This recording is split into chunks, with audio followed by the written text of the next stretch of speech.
Ladies and gentlemen, welcome to the podcast where after the past 26 hours, we have truly hit the road to WrestleMania. It is lost in the mid-card. We are here. I say 26 hours because starting at 7 p.m. Central, 8 p.m. Eastern Time, when Raw kicked off, all the way till 9 p.m. Central, 10 p.m. Eastern, when SmackDown went off the air, we were treated to some great WWE, and put a lot of the WrestleMania card into perspective. So much so, we have a special segment tonight at the end of the show where all three of us are presenting our WrestleMania cards, and we had to get the eraser out and do a lot of editing because SmackDown screwed that up a lot. So we'll get into that. So much more, and of course a lot of headlines, and of course the latest with AEW being the Elite and all that. But first, thank you to SpiderDuck.net for being our host, enabling us to be on iTunes, Spotify, and any of your other favorite podcasting apps. All you got to do is search for Lost in the Midcard, hit that subscribe button. That way you know every time a new episode comes your way every Wednesday. And of course when you subscribe, that you will also know when any special episodes may come your way as well. Get that notification. You can also subscribe to us on the YouTube, and the links to all that are on our social media. You can go to Facebook, facebook.com/LostInTheMidcard. It's on our pinned post there. Or you can go on Twitter on our pinned tweet at LITMC Podcast.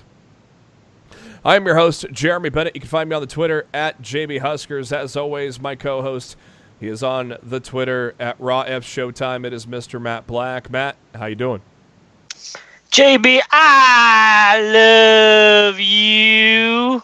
But it doesn't mean I like you. I love me some Bruce Pritchard too this week. We'll get into that in a little bit. Damn. Do I love me some Bruce Pritchard this week? My other co-host, he's on the Twitter at No One Like D. Comcast has pulled their head out of their ass, and he's back this week. It is Darryl Bullock. Darryl, how you doing? I'm back. Did you give him some? Fuck Comcast, goddammit. Did you give him some birds and some stunners? Birds, stunners, 1 beer. What? 2 beer. What? 3 beer. What? Yep, all of it. I'm just glad to be back, man. Last week was horrible. We tried to stall as best we could. We rearranged the show, and we alas we couldn't quite do it, but that's the way it goes sometimes. Let's kick things off with AEW because that's what we like to do most of the time. Road to Double or Nothing has been going on Wednesdays lately, and it looks like this week is no other. So last Wednesday, a longer episode of Road to Double or Nothing came at you, about 9 minutes long. And we got ourselves our first look at Cody with a crutch because he had a little meniscus, right? Little meniscus cleanup. Is that right, guys? Yes, indeed. Now, Cody announced that what he's been doing basically on these shows, these Road to Double or Nothings, talking about, of course, the sellout in 4 minutes, talking about the landmark signing of Sonny Kiss, but we also got some new news, some new news regarding Double or Nothing. But before that, we got a pretty good, a pretty cool kind of inside look into Sonny Kiss, and kind of a little get to know you with Sonny. So, is there anyone in particular? You know, I know we're not too familiar with Sonny Kiss, but is there someone that you would like to see take the pin, get beat up by Sonny Kiss at Double or Nothing? MJF. MJF comes to mind for me. Anybody, honestly. I just like to see the guy flourish. I've seen him wrestle like a couple times. So, I mean, it'd be good for the sport. Are either one of you guys familiar with Kip Sabian at all? No, the name sounds familiar to me, but I'm not exactly sure who he is. My first time seeing him was on the was on the road to Double or Nothing last week. So, nope, new to me, but that I don't see that as a bad thing. I think the mix of the talent that we're familiar with and the talent that we're not familiar with is going to help that entire brand shine brighter than just bringing in a bunch of people that we already know. Yeah. I think it's a good thing. Yeah, and these things kind of help get to know these guys too, because that's what we learned about this guy tonight too. And we learned that that he'll be taking part in the most recent announced match, the return of the over budget battle royale, which Cody had mentioned is something, battle royales sometimes are a throwaway. Andre the Giant battle royal, and Cody says AEW wants to kind of change that and make it mean something, and they did that at All In, didn't they, guys? They sure did. They made it interesting. The most entertaining battle royal I've ever seen. Cody gave us a tease too on this road to Double or Nothing that the winner, this is going to mean something. I don't know if it's a title match or what, but TBD. Something is going to come from the winner of that over budget battle royale. So another gentleman by the name of that's by the name of Brandon Cutler. He's been in the business for quite a while, known the Bucks for a lot of years. They interviewed him on the show as well. He's going to be a part of, I believe he's going to be a part of the over budget battle royal as well. And something interesting they left us with, guys. Cody watching Jericho cut the Bully Ray promo about the sellout being all because of him. What do you think of Cody kind of getting a little serious watching Jericho talk and kind of needing to take a minute after seeing that? What did you guys take out of that? That was interesting. I'm not sure exactly what to take out of it. I'm at this point, I'm just want to sit back and just look and just watch the story unfold. To me, they were just setting the pieces on the battlefield. Who's going to be considered the faces, who's going to be considered the heels, and how they're going to interact once this brand fully realizes itself and launches on the nationwide platform. Clearly, Jericho's going to be, the main event heel dick, and Cody's going to be, a face, and he's going to clearly have issue with Jericho taking all the credit for all the company's success. Mm-hmm. I don't. Clearly, they're not going to fight a Double or Nothing, but Cody and Jericho. It's going to happen. Will clearly be meeting in that ring before 2019 is over. Yeah, it's going to happen. Being the Elite this week, episode 140, aptly titled "Windy City Surprise." This means a lot of things, doesn't it, Matt? It's probably got a few meanings, doesn't it? Well, I mean, it was very heavily about Chicago. Yeah. So, but I mean, it was really all about the surprise appearance at AAW, which, thanks a hell of a lot for not resting up after your injury, Phoenix. Asshole. Yeah. Thanks a lot for not coming to MCW, assholes. Fuck sticks. Let's take a quick aside. And how was MCW for you guys this weekend? What did you see? Who showed up? It was pretty good. I mean, we saw a lot of talent. Most of the talent I had seen in a bunch of Ring of Honor dark matches, because folks are fully aware that MCW and Ring of Honor, have collaborated as far as their dojo and training facility. Mm-hmm. But for the most part, we've seen some solid matches, as well as SCU. SCU. Was that the biggest name there? Yeah, pretty much. Yeah, without a doubt. The whole thing. Lillian Garcia was there, but did absolutely nothing. So I don't even know why they brought her in. Oh. I mean, I'd at least had her fucking doing the damn run announcing that night. Yeah, you would have thought it. She was there before the show to sign autographs and shit, and she wasn't on the main show at all. I'm just like, wow, why did you even bother to fly her in? Well, maybe that getting on the mic thing probably costs a little more than just the appearance fee, Shit, she would have made more money right there than she did sign her autographs, because when me and Matt got there, nobody was in line for her or SCU. Yeah, but somebody had to pay her that money to do the ring announcing, though. That would have been the thing. Yeah, but how much could she possibly have been asking for? Who knows? the Bucks and Hangman are on a video chat, and is Hangman wearing full gear at home? Why the hell not? I wear full gear at home. Whoa! Heyo! Heyo! Heyo! Speaking of full gear, do you notice the men on A Moment of Bliss on Raw always come out in full gear? Full gear. And well, Bliss is hitting on those men. How you doing? She's hitting on EC3. She hit on Finn this week. Well, to be fair, every man that has been on A Moment of Bliss has turned into an impromptu match afterwards, so I guess they have to be in full gear. True, but it's still funny how they appear on the talk show in full gear. A lot of Miz's shows, the guys are in full gear, too. I mean, it's not really that out of the ordinary. I just wanted an excuse to say full gear. So. But we're talking about being the elite. You can say full gear all you want. Exactly. Full gear. Cody gave us an update on his knee surgery. Everything going well. He's rehabbing, getting ready for, of course, May 25th, because you know that's an important date coming up. Of course, Bucks on the road, because you know they're doing a few things, crashed a few indie promotions.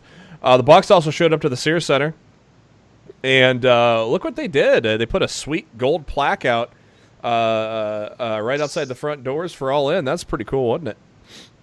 Yeah, I would imagine it was probably awesome. the most successful event that venue has ever hosted. Until All Out. So I'm sure that holds a special place in their heart. Until All Out, right? Well, Yep. I would imagine they're going to do their best to make that bigger. Yeah. I think it was Road to Double or Nothing last week. Cody had mentioned at least 43,000 people tried to get tickets of the 14 grand that were available. He's like, man, we got to start getting bigger venues, huh? Yeah, apparently they're looking at stadiums already for future events. Lord Jesus, that's gonna be crazy. We go from Chicago to the West Coast to bar wrestling and Joey Ryan, when a cameo from one of my favorite guys, Eli Drake, dummy, yeah. He wanted to shake Joey's hand, but Joey's a little skittish right now because, well, he gets beat up by everybody, doesn't he? It's a damn shame. A couple other guys walked up to him, and he thought he saw this blonde from behind and thought it was Candace, but nope, that isn't Candace. Who was that? She looks familiar. I thought that was Scarlett Bordeaux. It was. Was it? Okay. I was like, The Bucks have a little chat with Sammy Guevara from AAA, and Sammy gives him a little cake as an appreciation, and MJF comes up and goes, "Who bought you the dollar store cake?" And it's funny that the Bucks call Sammy the dick.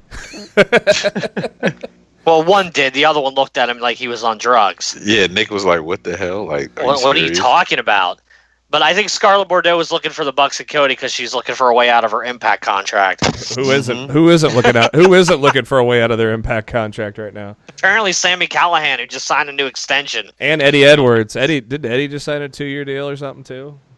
Well, Sammy's a quote unquote the draw now. I don't know what the hell he's drawing, but Apparently, .01 ratings on Pursuit.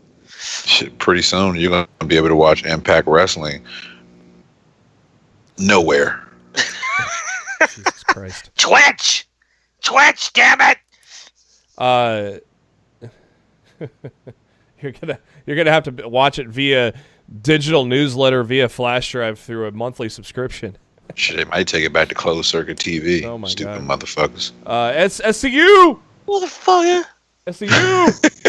SCU. Daniels is on the phone with bitching at hotel management because they wanted to stick SCU in the same room. And apparently Scorpio is rich now, so he lights cigars with $20 bills.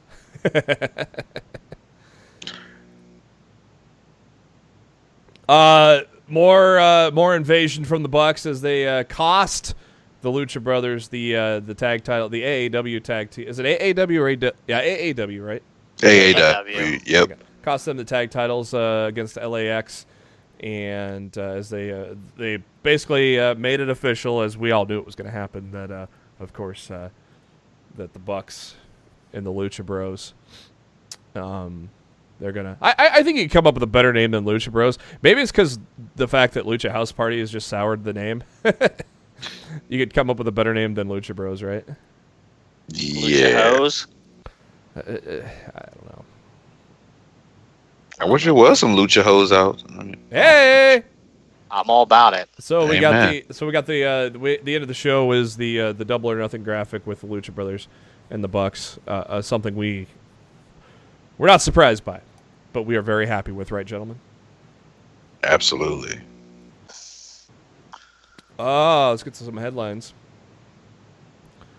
Big news of the evening happened literally 2.5 hours ago. Matt Hardy returns to television tonight looking in phenomenal fucking shape. And Mike Johnson at PW Insider says word is backstage that Matt and Jeff Hardy's existing deals have rolled over into a third year. Had WWE not rolled over the deal, it would have expired next month. Matt was teasing a countdown on social media. But that was simply just an attempt to create a little buzz. Well, the thing is, I don't blame him one bit, because what I was told is that third year rollover was an extensive pay raise. Oh, yeah?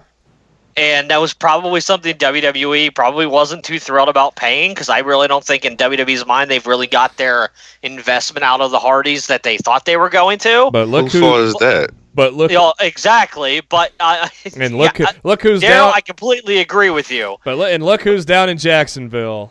Yep. But with AEW breathing down their throats, I don't think WWE had any option.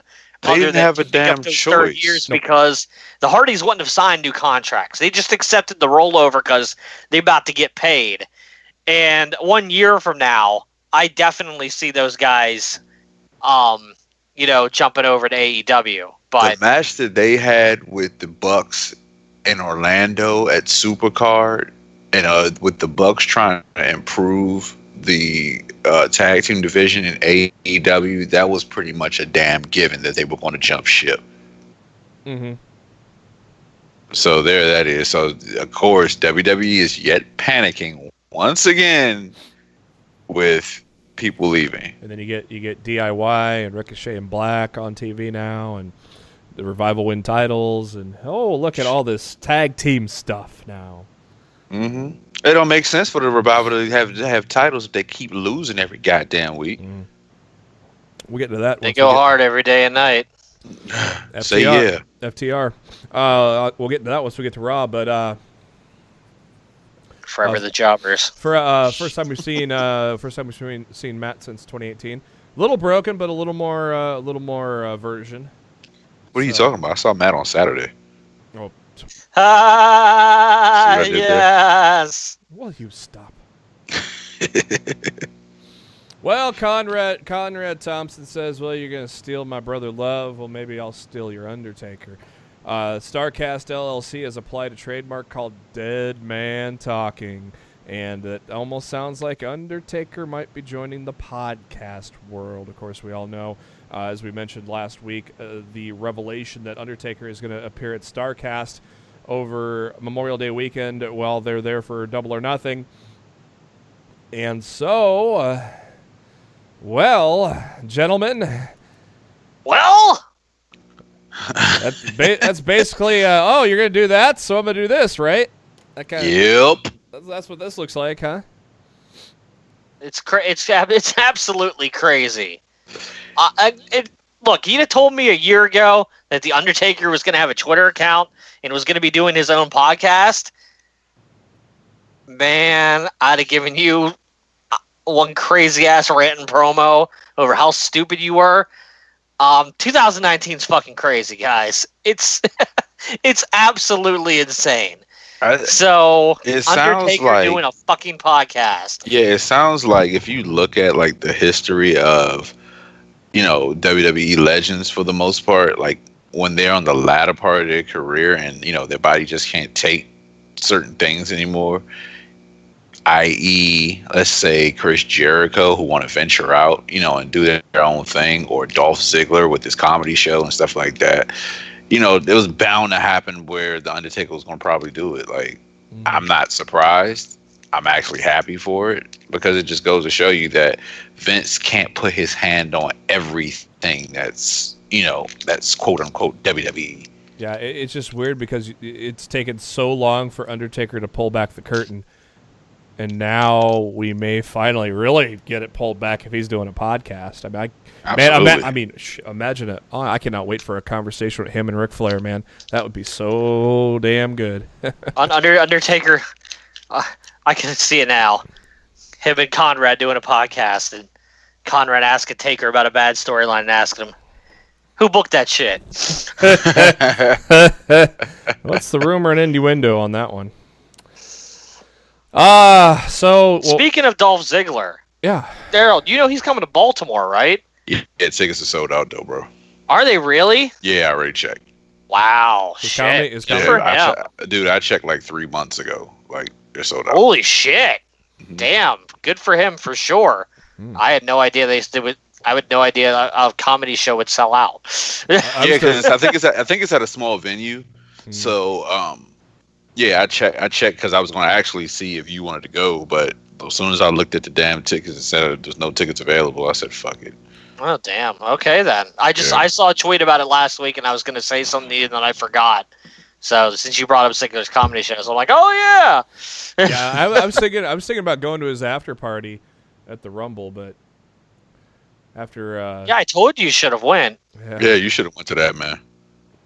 We were ready to call it a night after that long day. But you know what I mean? But it's in addition to AEW and what else is going on in wrestling today, I kind of come to appreciate that, to see that talent are actually doing things outside of wrestling, on the latter part of their career, because you got to remember the Ric Flairs and like the Iron Sheiks and the Demolition and those guys who, our childhood, who were wrestling and superstars and whatnot, but now like they're still wrestling just to, make ends meet or just because they feel like it. Yeah. Dolph retires tomorrow, he has his comedy show. So True like that. I've come to appreciate it goes to show, you just don't have to wrestle for the rest of your life. You can do your own TV show or do a podcast like Stone Cold and Taker, or just venture into other things. Yeah, who's like truly the pioneer of that? Would that have been Hulk? What, with the podcast or just doing extra things? Doing extra things. I mean, he did acting in the 90s.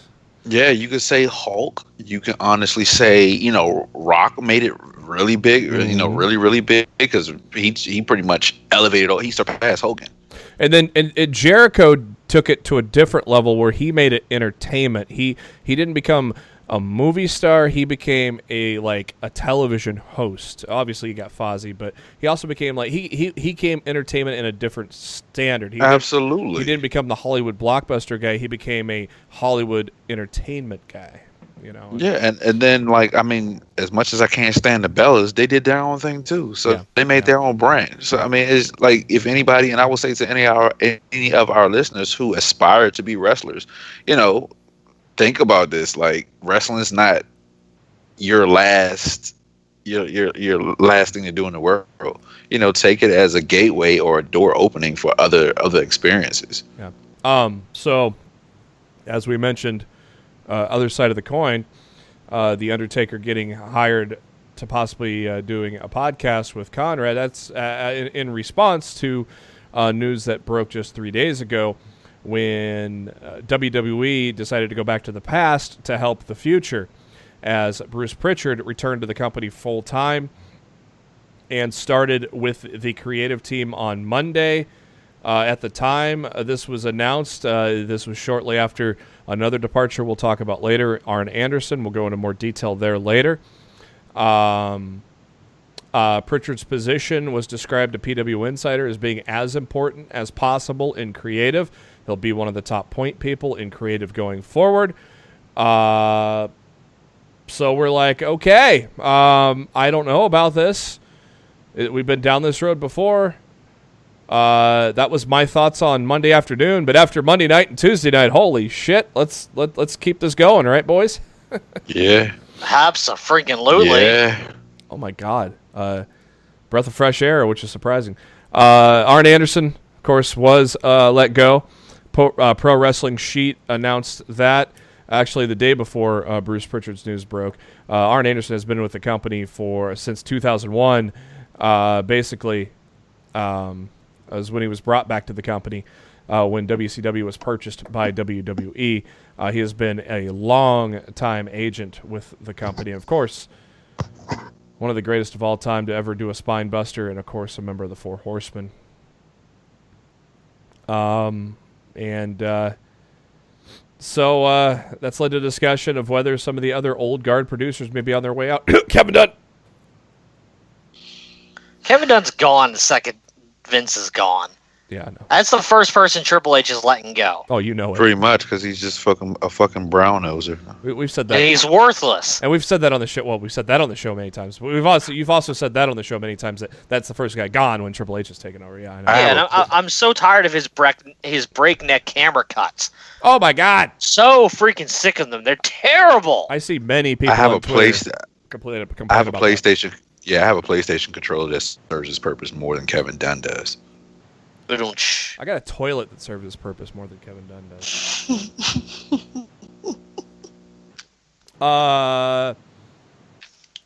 If you are AEW, do you go give Double A call? Oh, absolutely. Why not?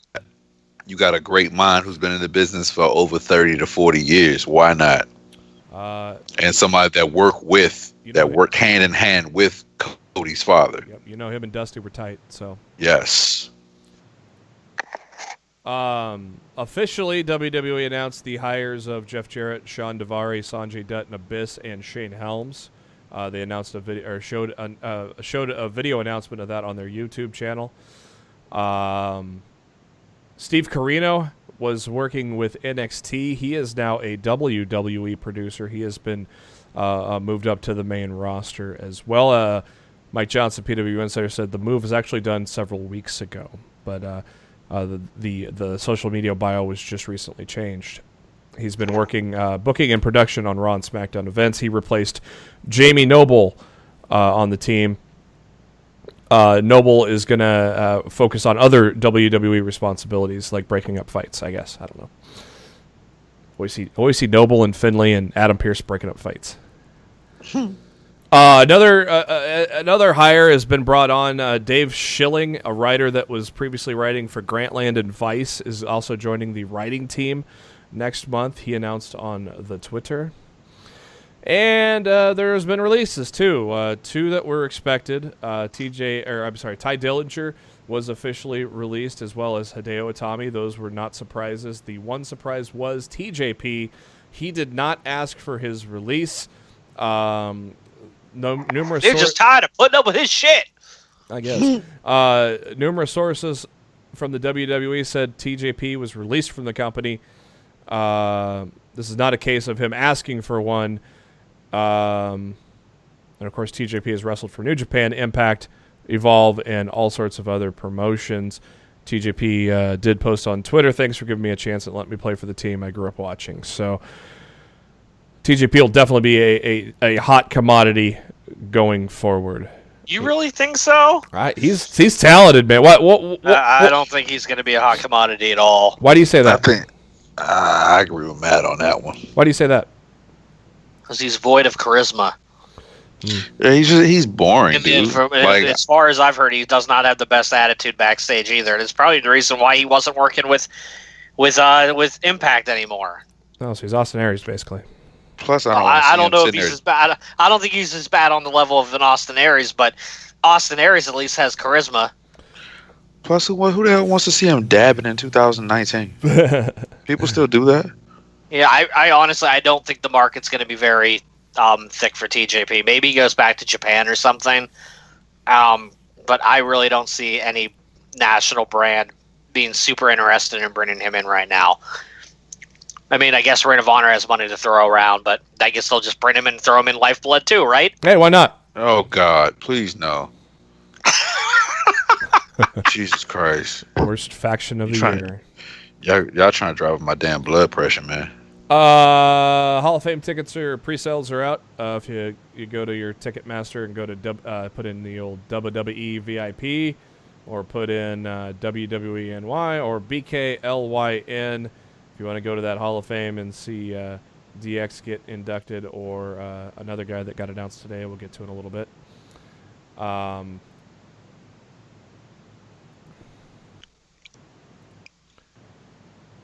Impact Wrestling is going to take place during WrestleMania week. I don't know where it'll air. Twitch. Maybe that's it. Yeah. Well, that's all. It's a Twitch special. Jesus Christ, really? Yeah. Just announced for the Rahway Center in Rec Center in New Jersey. Monsters Ball match between Sami Callihan and Jimmy Havoc. I am honestly looking forward to the Lucha Brothers against Van Dam and Sabu. I think that'll be a train wreck worth tuning into Twitch for. Train wreck.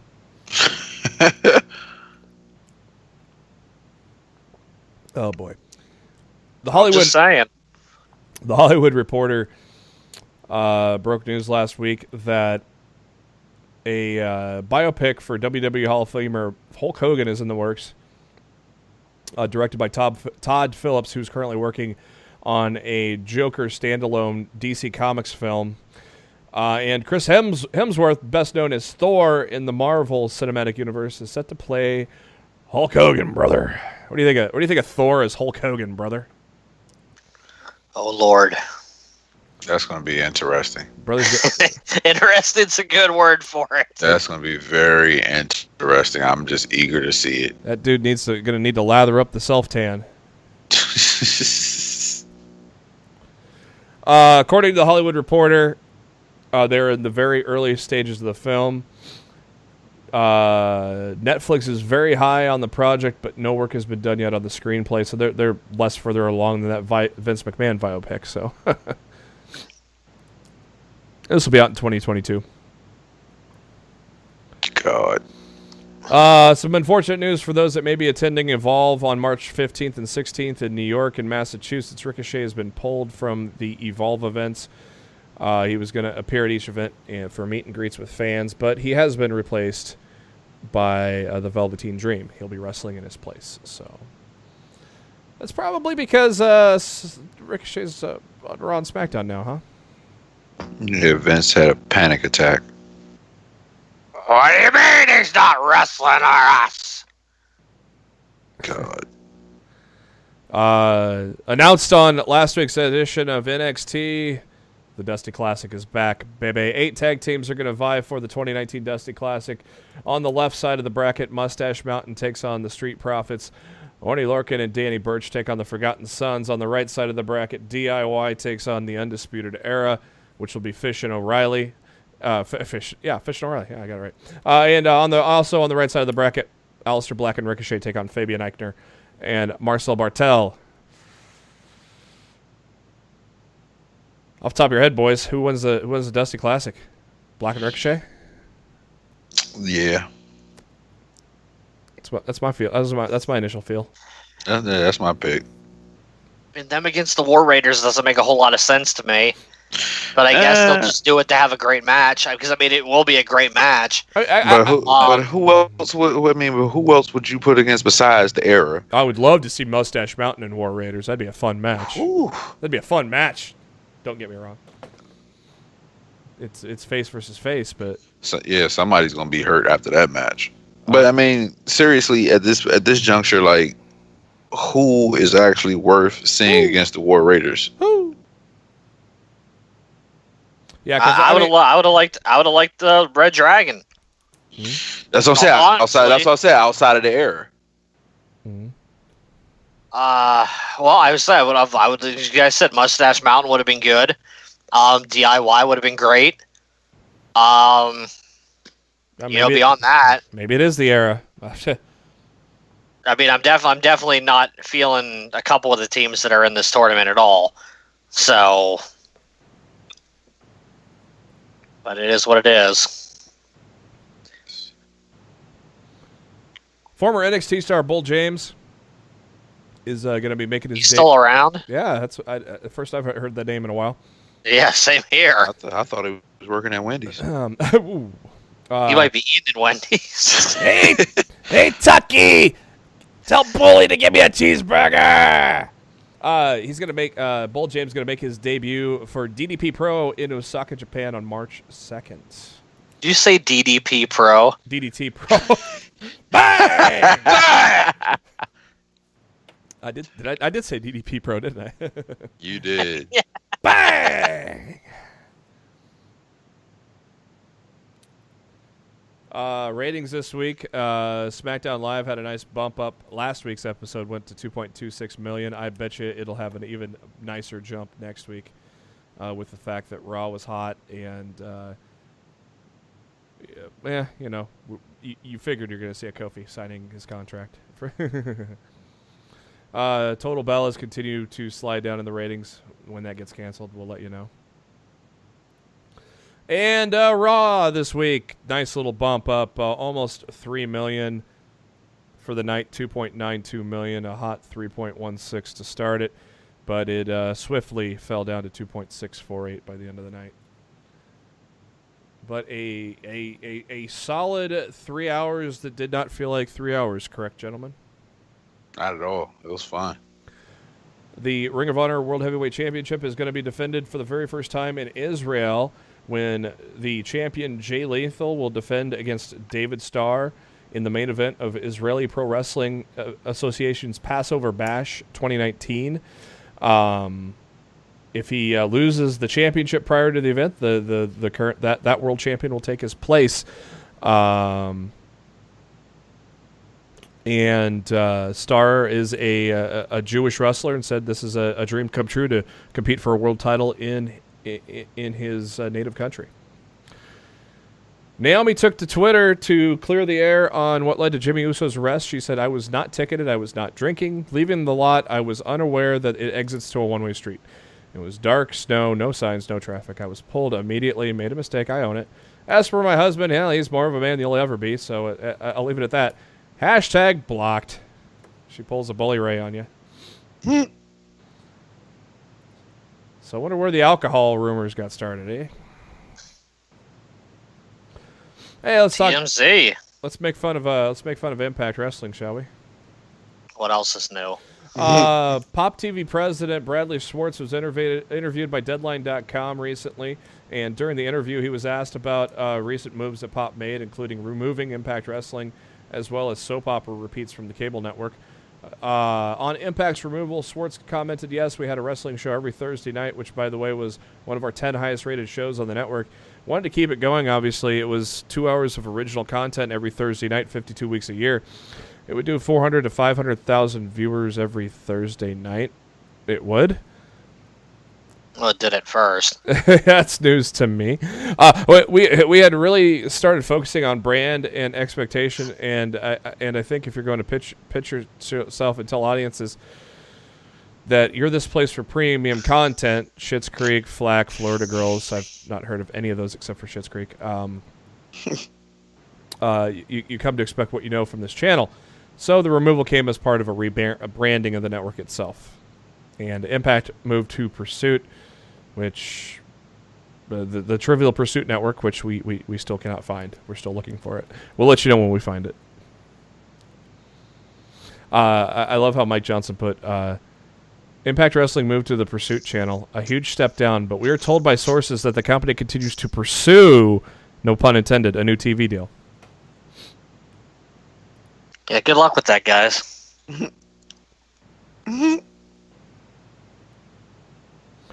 It is, as superstars have been moving around all over different brands within the WWE, even before the upcoming superstar shakeup that's coming up in a little less than 2 months, it has been made official that former cruiserweight star Noam Dar has now been moved full-time to the UK brand. So he will, until he officially moves back, he's going to be moving full-time back to Europe. But until he does so, he will still compete on 205 Live, but eventually he will be exclusively on NXT UK. Of course, as we know, as WWE's been advertising it for the past month or so, Ric Flair's birthday party was on Monday Night Raw. But there was a surprise birthday party for Ric Flair a couple nights beforehand. And did you guys get to check out the video? Yeah, that was actually cool, man. Like, you see all the different people from different ways of life, different walks of life, celebrating that man's birthday. That's awesome. The look on his face when he walked in the door, man, that was just priceless, wasn't it? Yeah, Rick has the. I love Ric Flair to death, but Rick has the ugliest crying face ever. He does have an ugly. Remember when so Charlotte? does his daughter. Remember when Charlotte turned heel on him and left him in the ring, man? That was yes. Charlotte has a terrible crying face too. She looks just like her damn runs father. In the family, gets it from her daddy. Charlotte, when what was that 24? When she was at ringside crying, and then after Sean super kicked him, they are two of the ugliest people when they had shed tears. Some of the guys included at the party. One of the first guys to hug him was Ricky the Dragon Steamboat, followed by, of course, close friends Triple H and Michael P.S. Hayes. As Darryl said, all walks of life: Charles Barkley, Todd Gurley, Evander Holyfield, Dennis Rodman, the Nasty Boys, play-by-play announcer Brad Nessler, of course Chris Jericho, because we saw the Chris Jericho Triple H photo and made fun. Oh, Chris Jericho signed with NXT, sweet. Because they did like the same. Or did Triple H sign with AEW? Yeah, good point. Well, Triple H is wearing the suit. They're doing the same kind of pose. So I figured Chris Jericho signed with NXT. But truly, if you guys, we'll copy and paste that out and put that out on the. I'll put it in the group chat here right now. But we'll copy and paste that out on at LITMC podcast here. For anybody that may not have seen it, it's a quick little 2.5-minute video of the moment that Rick shows up to the party, and it's truly. I'm pretty sure I retweeted this for the podcast last week. Okay. Yeah, I'm the one that sent it to both of y'all. Okay. Well, we can share it again for anybody that's listening. All right, I'll send it out again. For those that may be listening and didn't get a chance to catch it, so. The apparently the pay-per-view schedule for Impact. Yeah, it won't let me do it again because I've already done it. All right, that's cool. Apparently, the pay-per-view schedule for Impact Wrestling is set for the rest of the year, too. 3 more pay-per-views are set with Rebellion in Toronto on April 28th, Slammiversary on the 7th, and on the 7th of July, and Bound for Glory on October 13th. No confirmation on where the last 2 pay-per-views will be held yet. Happy birthday to the WWE Network. You believe that thing's 5 years old already? Craziness. Pretty Yeah, time flies when you're having fun. Pretty soon that thing's going to start college. Let's give you a few stats here. The network has been streaming content continuously for 60 months. That's 2.5 million minutes. Footage for more than 10 promotions, including, of course, WCW, ECW, Smoky Mountain Wrestling, NWA, Mid-South, WCCW. There's more than 10,000 hours of on-demand. If you watched everything uninterrupted, it would take you 18 months straight to watch it. That's probably no bathroom breaks, or you could just take your phone to the crapper. It's available in 180 nations, 6 continents. So I'm guessing Antarctica's probably left out. Seth Rollins has competed live on the network 63 times, most of any WWE superstar. The longest match is the Greatest Royal Rumble, which was 77 minutes and won by Braun Strowman. More than 550 live programs have aired since launch, and since the network launched, 10 championships have been introduced, including the Universal title, the Raw and SmackDown women's titles, the SmackDown Tag Team title, the Cruiserweight Championship, the UK title, the North American NXT title, the NXT UK Women's title, the NXT UK Tag titles, and, of course, the newly crowned NXT Women's Tag Team Championships. The man of the hour, Leo Rush, was a recent guest on Chasing Glory with Lillian Garcia, and on the show he discussed a moment that almost cost him his job, an ill-sent tweet that was sent back in, a while back, wasn't it? When Emma got released from the WWE. Feels like a while ago. And so he discusses how big of a mistake it was and how remorseful he felt at the situation, and opens up of the suicidal thoughts he had following the social media backlash, and reached out to Paige about the situation. And also within the podcast, he also talks about being paired with Bobby Lashley and the advice that the Almighty has given him behind the scenes. And so give that a listen if you want to kind of take a look at one of the bright young stars in the company. Dude's done a hell of a job since he's come to Raw and did a hell of a job on Monday night, didn't he, guys? Sure as hell did. Great match with Finn. MLW is going to make their debut in Milwaukee coming up in June. So if you're in the Milwaukee area and want to get a taste of a good up and coming indie promotion, tickets start at $10 at MLWtickets.com, and that'll be up in Wisconsin at the Waukesha County Expo Center, Saturday night, June 1st. Darren Ravel of ESPN, he's a business reporter, and damn good one at that, talked about the lawsuit that Vince McMahon has filed against the Alliance of American Football and Charlie Ebersol that alleges that his idea to come up with a league and he's entitled to 50% ownership, as many of the ideas he had for the league are now being credited to others. And the original plan for the AAF was to resurrect the XFL name themselves, and their meetings with Vince McMahon and NBC, along with a $50 million offer to buy the XFL property. After the meeting, McMahon instead decided to relaunch the league on his own, and of course is on track to do that in 2020 after hiring a couple other coaches. Zorn, former Redskin coach, is up in Seattle, and I can't remember who else they hired. Ebersol, Charlie Ebersol, of course, is the son of Dick Ebersol, who partnered with Vince in the original XFL when it was on NBC. What do you think of that one, Matt? I don't know. I don't want Vince's hands anywhere near the AAF, so I don't know. The whole situation sounds really funky. I mean, if they're really stealing all of Vince's ideas, why wasn't he out there talking about this ages ago instead of talking about it now? True. Alzheimer's kicked in, dude. You forgot. Why wait till week 3? Speaking of AAF, where the hell did Trent Richardson come from? A mediocre NFL career. Pulled that dude out of obscurity to lead the league in touchdowns. Holy shit. We have our Women of Honor title match set for 17th anniversary, which of course takes place March 15th from Sam's Town in Vegas. Kelly Klein will get a rematch against Mayu Iwatani for that title. Also scheduled on that match, Bandito against Roosh Douche, the Briscoes against PCO and Brody King, Marty Scurll against Kenny King, and also scheduled to appear Jeff Cobb, The Kingdom, Dalton Castle, and The Boys, Mark Haskins, Shane Taylor, Silas Young, Jonathan Gresham, and Darryl. What's the main event of 17th anniversary? Jay Lethal, but against the real Ring of Honor World Champion, Matt freaking Taven. Tune in, everybody. How many? Witness history. I can't wait not to watch that. How many? You're such a slapstick. How many accounts can watch Honor Club at the same time?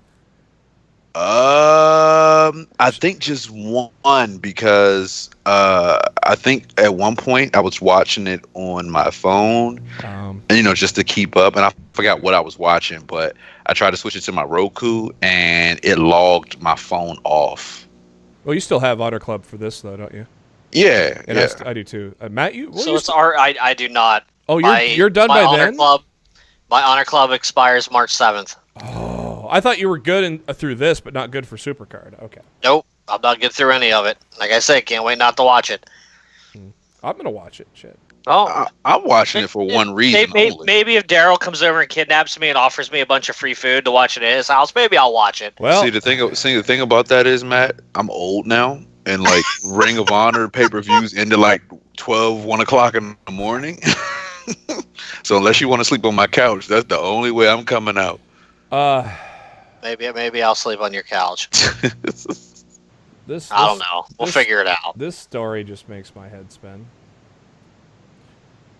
Oh, do tell, JP. Jeff Jarrett, his company, Global Force Entertainment, have filed a second amended lawsuit against Impact Oh Wrestling my god. and its parent company, Anthem. The lawsuit has been brought on because Impact has now admitted that they have deleted master tapes of 16 hours of Global Force Wrestling, called a TV show called Amped, that Jarrett independently produced before returning to Impact after Anthem seized control of the company from Dixie Carter in early 2017. The lawsuit that Jarrett has filed values each of the 16 hours of TV footage at $300,000 per episode, meaning they allegedly lost $4.8 million. He's on crack. Jeff is. Yeah. Yeah, I don't think Global Force is worth $4.8. Former WWE and WCW star David Taylor is a special guest down at the Performance Center this week as a guest trainer. Of course, David Taylor is familiar with one NXT general manager, William Regal. They were a tag team known as the Blue Bloods back in the day. I did not know this. Maybe I should have known this, but Dave Taylor was Drew McIntyre's first tag partner. I did not know. I did not realize that. Yes, he was. Going up against some stiff competition this week, WWE Studios Fighting With My Family did not do too bad this week. Earned about $8 million in the first weekend of national release in 2,700 theaters worldwide. It was good for fourth place over the weekend. It faced some stiff competition with some couple of animated films, How to Train Your Dragon 3, Lego Movie 2, and a more adult-oriented animated film in Battle Angel Alita that's also had a lot of promotion as well. So, but it has been getting good reviews, and I know one Matt Black has seen it. I did. It was good. As long as you don't mind several alterations to history in order to fit the movie's storyline, it was a very good movie. I definitely highly recommend it to anybody who's a fan of Paige or pro wrestling in general, or if you want that movie to show your friend who doesn't understand why you like wrestling, why you like wrestling, this is probably a good movie to show them. Did I have a pretty good assessment of this when I kind of thought that this seemed like this is where the wrestler was the behind the curtains view of indie wrestling, and this is kind of the behind the curtains view of WWE wrestling? Is that kind of accurate or no? Kinda, I guess. It's definitely a much lighter tone than the wrestler was. Well, yeah, anything's lighter tone than the wrestler. I think the HBO show Oz was a lighter tone than the wrestler. Wow. Wow. Hey Darryl, I just found it. Our next news story here. I just found a way. I just found a way for Matt to get back on Honor Club. Oh. Yeah. I think I know what you're talking about. Yeah. Matt, please share. Matt, are you listening? All with bated breath. Matt, I found a new way to get you on Honor Club. And it is now available on Fight TV. Fuck to the no. I knew that was the exact response he was going to get. Well, it's cold as fuck in Nebraska. I don't know how cold as fuck it is in the Northeast for you guys. We got hit with record snow again. But, fun. I guess, we can think warm thoughts because pretty soon, on March 5th, SummerSlam travel packages will be available.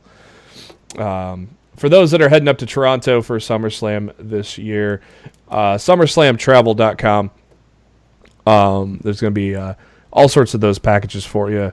Get yourself up close, bring yourself home a chair, all that fun stuff if you got the cash. This is a story that makes probably all three of us sigh, but according to several sources, it sounds very likely that WrestleMania 36 is going back to Tampa, Florida at Raymond James Stadium. No, back to Florida. I'm tired of stadiums, man. Put that shit in a dome like the Superdome or Dallas or the new Mercedes-Benz Dome in Atlanta. Like, who the fuck wants to sit outside and buy horrible seats snap their. I'm just tired of them going back to the same states over and over again. Yeah. I mean, since WrestleMania 29 till now, they've done New York twice, New Jersey, however you want to put it. They've done New Orleans twice, and that's 4 of your last 6 shows have been in the same area. It sounds like they're. I mean, that's kind of fucking shitty, if you ask me. It sounds like it's a backup plan. They try to get something else that they really couldn't get. Because for you to go to Tampa, like to Raymond James, like, nah, I'm good. I paid my $9.99. I plan on paying my $9.99 that time too. Yeah. I don't know. I'm kind of surprised they don't go back to Dallas. I was surprised they weren't going to Minnesota. That too. Maybe they're waiting for Brock to officially. I hear they're still pissy about the leak. Minnesota leaking that out early. Shit, but Tampa did the same damn thing. What's the fucking difference? Maybe the contracts were already signed with Tampa. Oh, okay. On yesterday, a lot of material being filmed yesterday from the WWE Network. So it sounds like there will be a future network special in regards to Flair's 70th birthday as well. So that'll be pretty cool. Woo. I mean, hell, you had Sting, Steamboat, HBK in the same house. Why not have a special and have some interviews, man? Table for 10. Table for 16. Why not? Impact has announced a new signee. I've never heard of him. Josh Alexander. Anybody? Nope. Bueller. Thanks for wasting our time, Impact. In addition to Sami Callihan, Falaba has also signed a new deal with the company. Bah! If you watched SmackDown tonight, you'll know that WWE patted itself on the back once again as its YouTube channel hit the 40 millionth subscriber, and it's also hit 30 billion views on the site, making that money. Yeah. It was announced this morning, thanks to CBS Sports breaking the news, because you know, somebody gets paid to break the news that the WWE pays. Last week it was ESPN. This week it was CBS Sports. The Honky Tonk Man is going to be inducted into the Hall of Fame. Hey, he's the greatest Intercontinental Champion of all time, so why not, right, guys? I enjoyed the Honky Tonk Man, I think it's well deserved. I think he was in his time. I think he was a great, secondary champion in that company. Shake, rattle, and roll. Honestly, he should have gone in years ago. Yeah. So These are absolute facts. And as our good friend Scott Fishman says, we could probably cross off Eric Bischoff as a guy that will be inducting him into the Hall of Fame. We all know who's inducting the Honky Tonk Man. Mouth of the South, right? Absolutely. But he's being inducted into the Hall of Fame the same night. Isn't that going to be a little weird? That's good. Oh, maybe Hammer will then. Who's that? Oh yeah, Jimmy Hart's going in with the Hart Foundation. They haven't officially broke the news yet, but I mean it's happening. Yeah. I think you told me that like a while ago. You know what? Yeah. The one that makes most sense after that would be the Hammer Valentine. Yeah, the Hammer Valentine. But you know what? You know what? They're just going to come up with somebody else that doesn't make any sense. You know how WWE likes to do that sometimes. No, they'll probably do Greg Valentine and then have them both perform like that rhythm and blues song that they had. Yeah, that's a good one. So far, DX Honky Tonk Man, that's a good start, isn't it, boys? Yeah, it should be an entertaining class. We got the shit shocked out of us last night at the end of Monday Night Raw. We'll get into that later. Ric Flair, though, took to Twitter. Said, I want to thank the WWE for throwing such a wonderful birthday celebration with some of my closest friends. As for Dave Bautista, be careful whose party you crash, big man. Woo!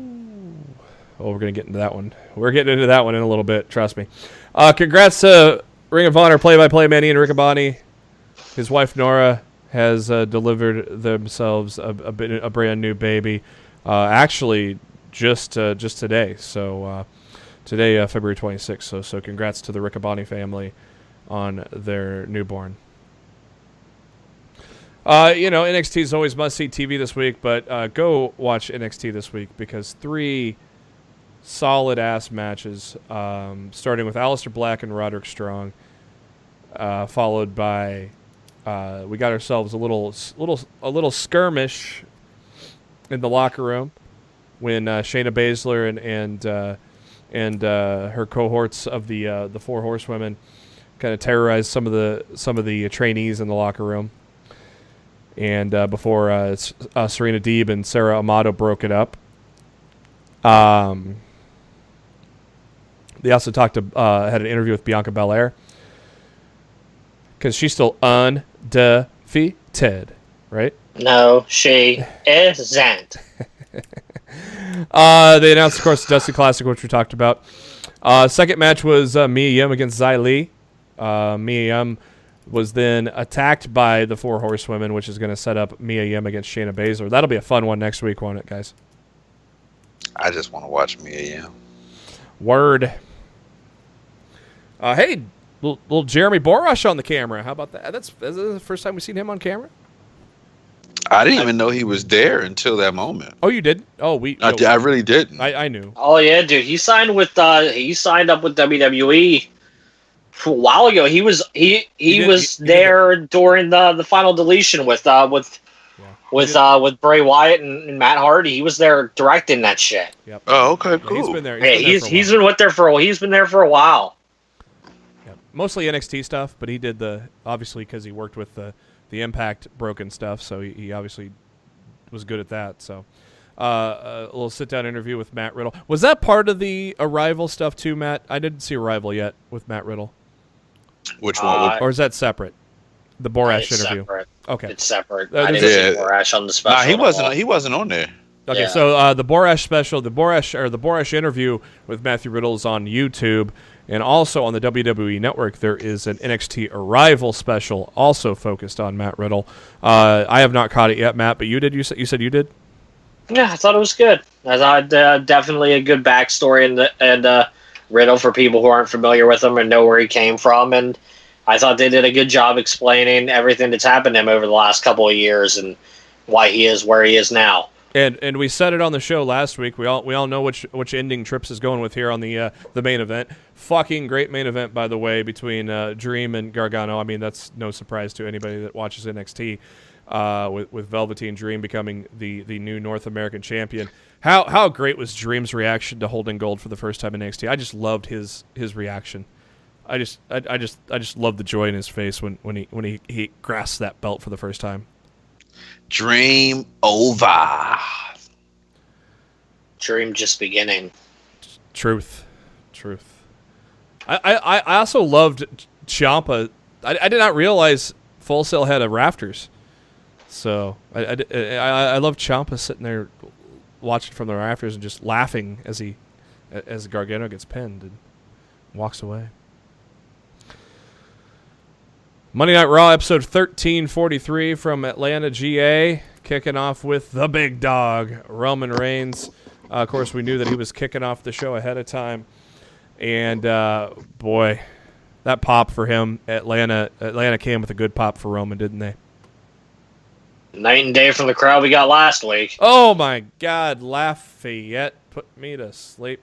Never go back there again. Straight trash. Lafayette doesn't even... Pat McAfee burying them on Twitter this week was amazing. Oh, really? That's awesome. I did not know that. I mean, Lafayette doesn't even deserve Impact Wrestling at this point. Well, nobody deserves Impact. Wow, did you just... Roman... Poor Impact. Roman high-fiving everybody at the crowd. Hey, David Arquette, how you doing? A lot of the Reigns' family members at ringside as well, too. And props to the fans that started a "This Is Your Yard" chant. I loved that.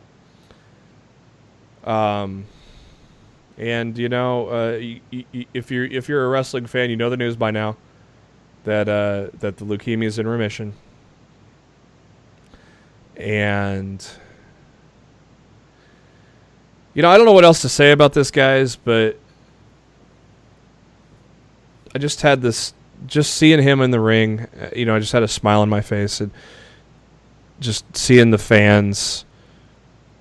There were a couple of idiots, because if you noticed a little boo and Roman reacted, and then he realized, it was a couple of smart asses.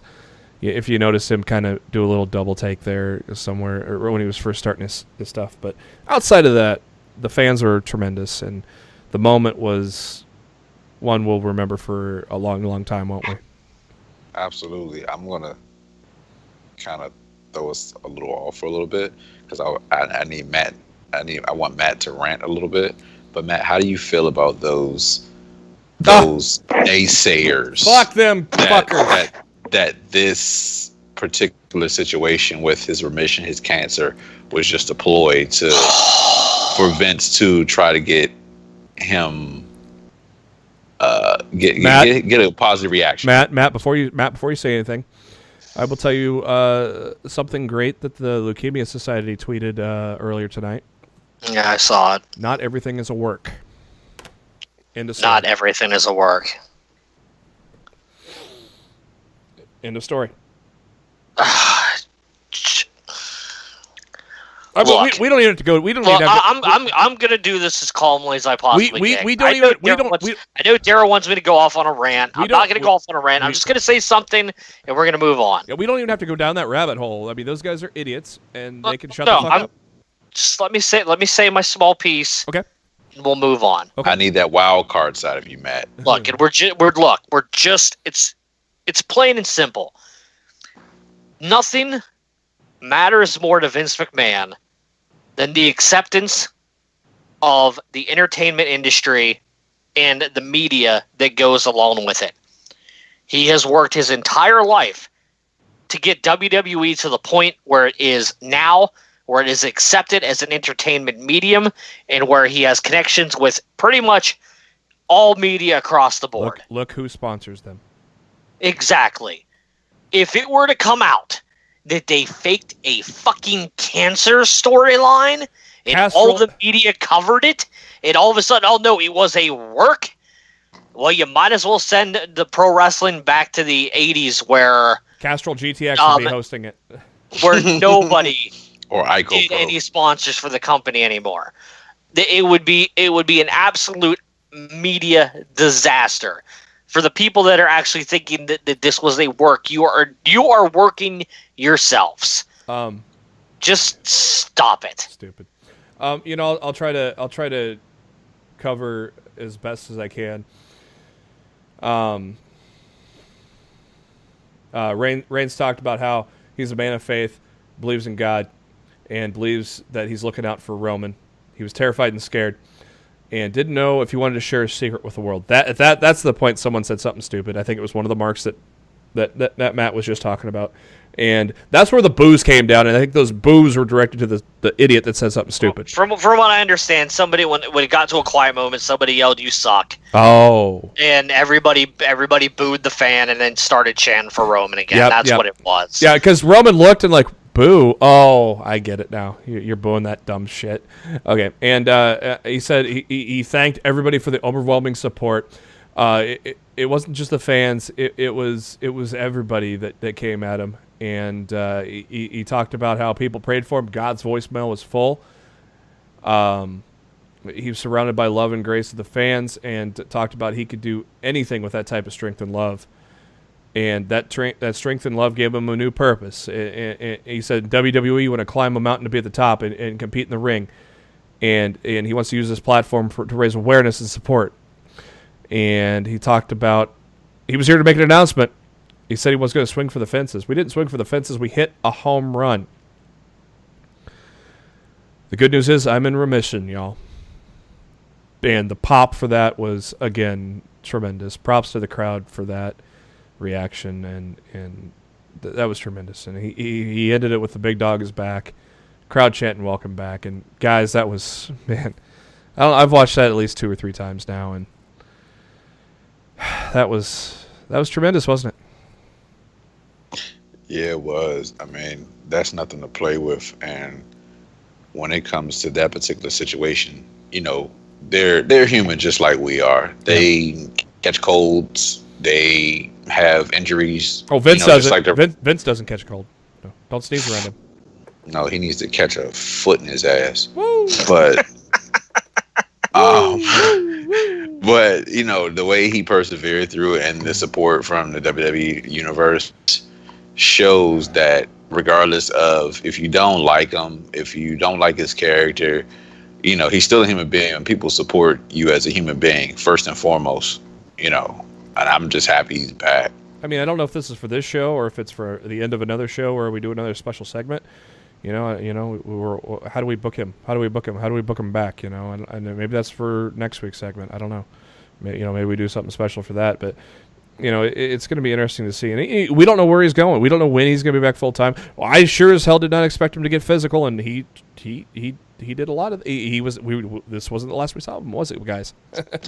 Not at all. Yeah. And that wasn't even planned at the time. That was planned. That was planned on the fly later on in the show. Oh no shit! I didn't know that. Yep, that was not scheduled. Dean was allowed to go out there and join Rollins and Reigns on the ramp and decided not to. He was reported to be overly emotional backstage after the announcement. He was too overcome to. And I think a lot of people were.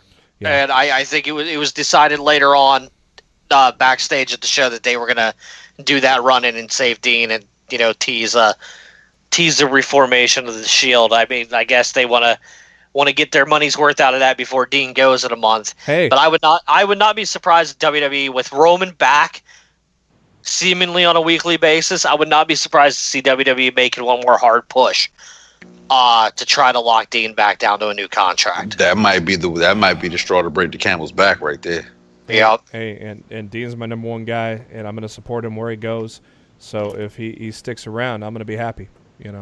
As Matt just mentioned, Burn It Down hits. Seth Rollins comes out and gives Roman a big hug, and wow, it was truly tremendous. And I felt like this is what this was going to be because there was the rumors that Roman was training, and we all know he's going to be playing The Rock's brother in the Hobbs and Shaw movie. So I felt like this was going to be the news. You never know, though. You never know. But I felt it was going to be good, and it turned out to be even better. So, wow. Revival job to Ricochet and Black in 3 minutes. What? We job hard every day and night. Without the titles, it doesn't matter. Say job. Wow, I'm baffled. Wow. I'm not. Neither am I. This is. If it's like, oh, you guys are happy now, we got the tag titles on you. Now we're just gonna job you out every week. Seriously. Look, the Revival are just counting down the days to next April when they can leave this company. Baron Corbin was interviewed by Charlie Caruso, and Vince is like, let's see how we can make Baron Corbin even more hateable. And so let's just say Reigns' announcement wasn't a big deal. I liked how Charlie kept making it sound bad. Oh, so you're saying that your struggles as a GM were harder than his fight with leukemia. I liked how she did that. She was instigating the shit out of him. I loved it. They were playing videos all throughout Raw with happy birthdays. They also had a little red carpet where Dasha Fuentes was interviewing people like Titus O'Neil. Shawn Michaels was getting interviewed. As Titus was getting interviewed, Sting shows up. I'm like, Sting's here! Videotape messages from Ric Flair, Stone Cold Steve Austin. Those are pretty cool, too. Ric Flair sent him a tape Send message a message to himself, JB. Woo! I love me some me. Happy birthday to the sexiest son of a bitch. No. Elias is playing guitar when Lacey Evans. Seriously, they did this on. This shit needs to stop. Like, seriously, I'm so over this. Dean Ambrose comes out to interrupt Elias, and he goes. He wants to issue a challenge to Drew McIntyre, this time a no disqualification match. And He says he's a fan of Elias and wanted to request a song, maybe Yankee Doodle, or maybe he wanted to hear some Dirty Deeds. Elias swung his guitar to Ambrose, but Dean ducked it and hit the Dirty Deeds. And Dean's in dilly gaff mode right now. But you bring up a very interesting point. You know, Wifey's still there. You could maybe bring in a few more bucks into that deal, right, boys? Yeah, I mean, I don't even know if it's more about money or if it's more about. Well, yeah, it ain't about money. Just wanting to be happy. Yeah, it ain't about money because it's about peace of mind. Yeah, you're right. Yeah, I'm wrong. Yeah, it ain't about money because remember we did that article or we did that talk where, you know, Dean saved his money and he does not live a frugal life, so he's got money. You know, it all comes down to basically giving Dean creative control, and why not? Man, at this juncture, you've given Roman and Seth partial creative control. Why not give it to Dean too? Yeah. They showed back at the red carpet, the legend Ricky the Dragon Steamboat getting interviewed. I still remember back when Steamboat feuded with Jericho. It was like Steamboat returned to wrestling for a short amount of time, and it's like, holy shit, that motherfucker still can wrestle. Son of a bitch. Rousey and Natalya took on Ruby, and Sarah Logan went into a no contest because the man came around, and the man got arrested, didn't she? That's going on a T-shirt, ain't it? I need it. Oh, it's already happening. Oh, it is because the man already commented and said that she needed it for bail money.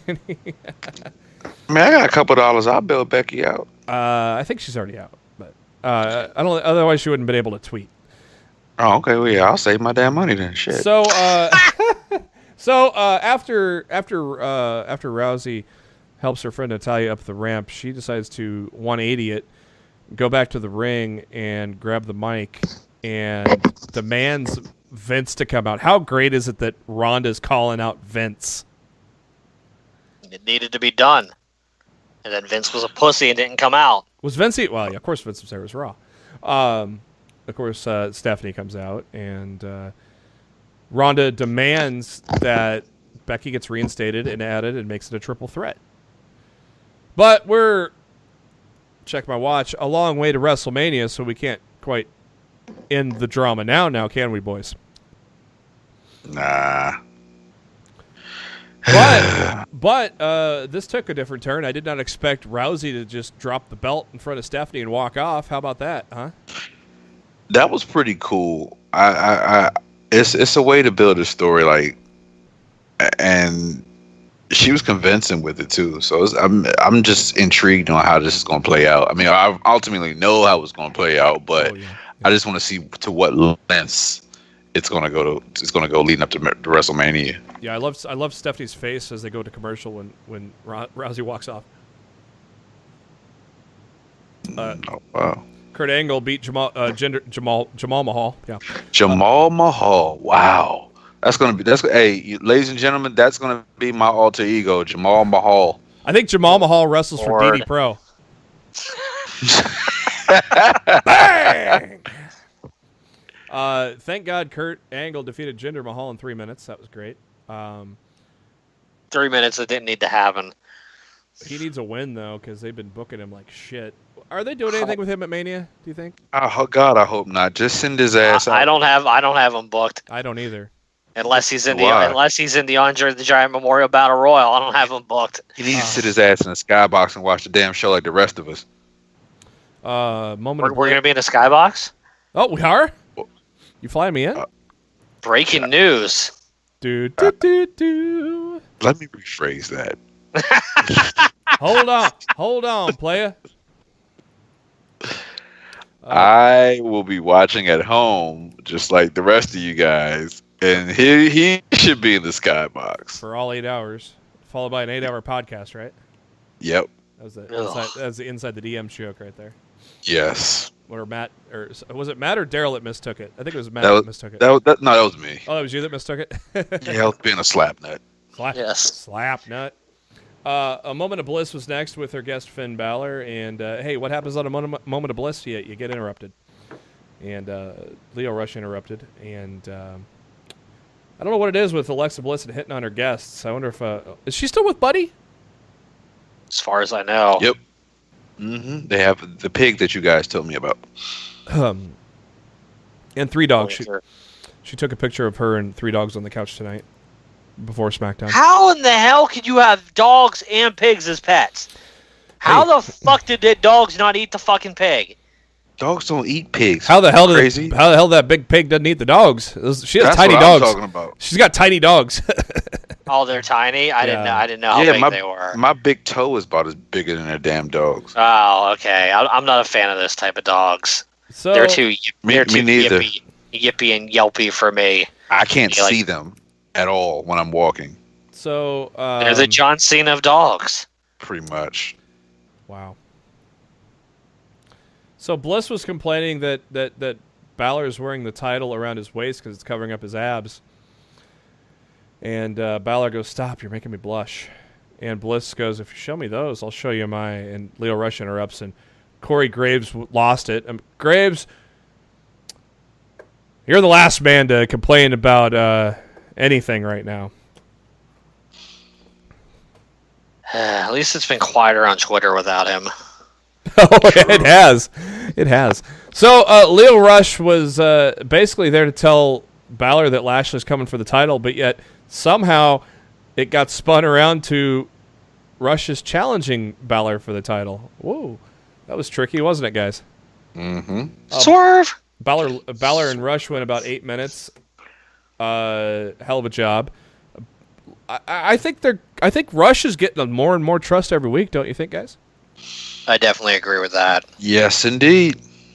Balor won with the coup de grace. Backstage, Tucker's walking from Heavy Machinery when the Ascension are Oh no!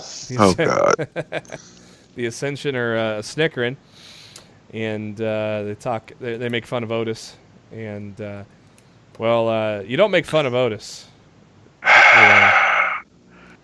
Brace yourself, Matt. I already am. No, you don't make fun of Otis, do you guys? I don't give a fuck about Otis. I know you're about to do the stupid impression. Just do it and get it over with. Get the shit out. Get the shit out the way, JB. I wasn't planning on doing it. I was going to talk about this side of You Otis. liar, fuck. No, I'm talking about. I already did it tonight, so I was going to talk about the side of Otis. What do you think about the side of Otis? All right, look. If you're promising not to do the impression, I will actually give you my take on this segment. I've already done it once. This time I swear on my scotch that I got right here. I've already done. I did it once for whatever cheeseburgers or something. So yes, I swear. Okay. Because I love. I was actually very entertained by him looking like he ran them over like a fucking bowling ball. Yeah, he did. It was actually pretty fucking impressive. Or how did they put it? A bowling ball on top of a boulder? Maybe so, but he literally looked like he just flattened them. It kind of makes it look like they're now to be taken serious instead of the joking ways we've seen them for the past month, right? Hey, at least they're still on TV. Hey, EC3. How you doing, buddy? Hey, Lars. I'm sorry. That's a bad joke. Lars has been going through some shit. Lars hasn't even got the TV yet. No. He's probably looking at what's happened to EC3 right now, and he's thinking, thank God I got an anxiety attack and went home. Yeah, maybe he could just get back into the NXT door. I could just go back to NXT, yeah. He could probably win the championship. Poor Lars. EC3. EC3 is probably already begging.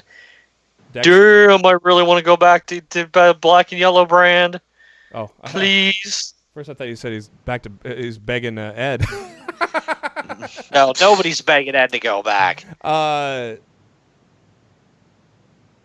I'm down with Heavy Machinery. I think they're entertaining. I think that their work in the ring is a lot of fun. But also they got some good tag team moves too. So I've always loved Heavy Machinery, and so I kind of like this. Obviously, the Ascension are going to put them over because they put everybody over. So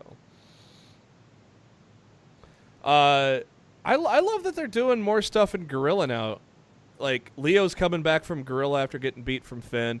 Bobby's coming out for his match with Braun Strowman. And Bobby's pissed that Leo stole his title shot and asked if he could trust him. I kind of like how they're kind of kind of using Gorilla now as kind of a bridge for things. Don't you guys agree? Yeah, it's a new dynamic that, just shows how it gets a little more realistic. So Rush goes, yes, you can trust me. So he joined Lashley out for his match. Match never started because Lashley attacked Strowman, and then they fought. The guys fought outside of the ring. Strowman low ended up being the one standing. Where are they going with this, guys? I don't. I don't have any of this in my card, by the way. So I do. Because I don't know where to put it. Limo shows up to the arena. Woo! It's Ric Flair and his wife Wendy.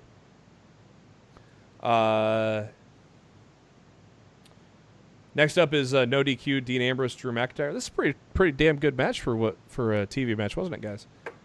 That was pretty cool. A lot of fun, beating the shit out of each other. Drew McIntyre, of course, wins thanks to Elias getting a guitar shot on Slapnuts. Then, of course, Baron Corbin and Bobby Lashley join in.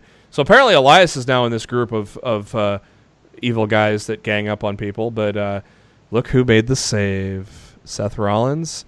And he wasn't alone. Roman Reigns. Roman Reigns had some Superman punches for everybody. But that ain't all. He had a spare too, didn't he? He looks like he's ready to do some action, doesn't he, boys?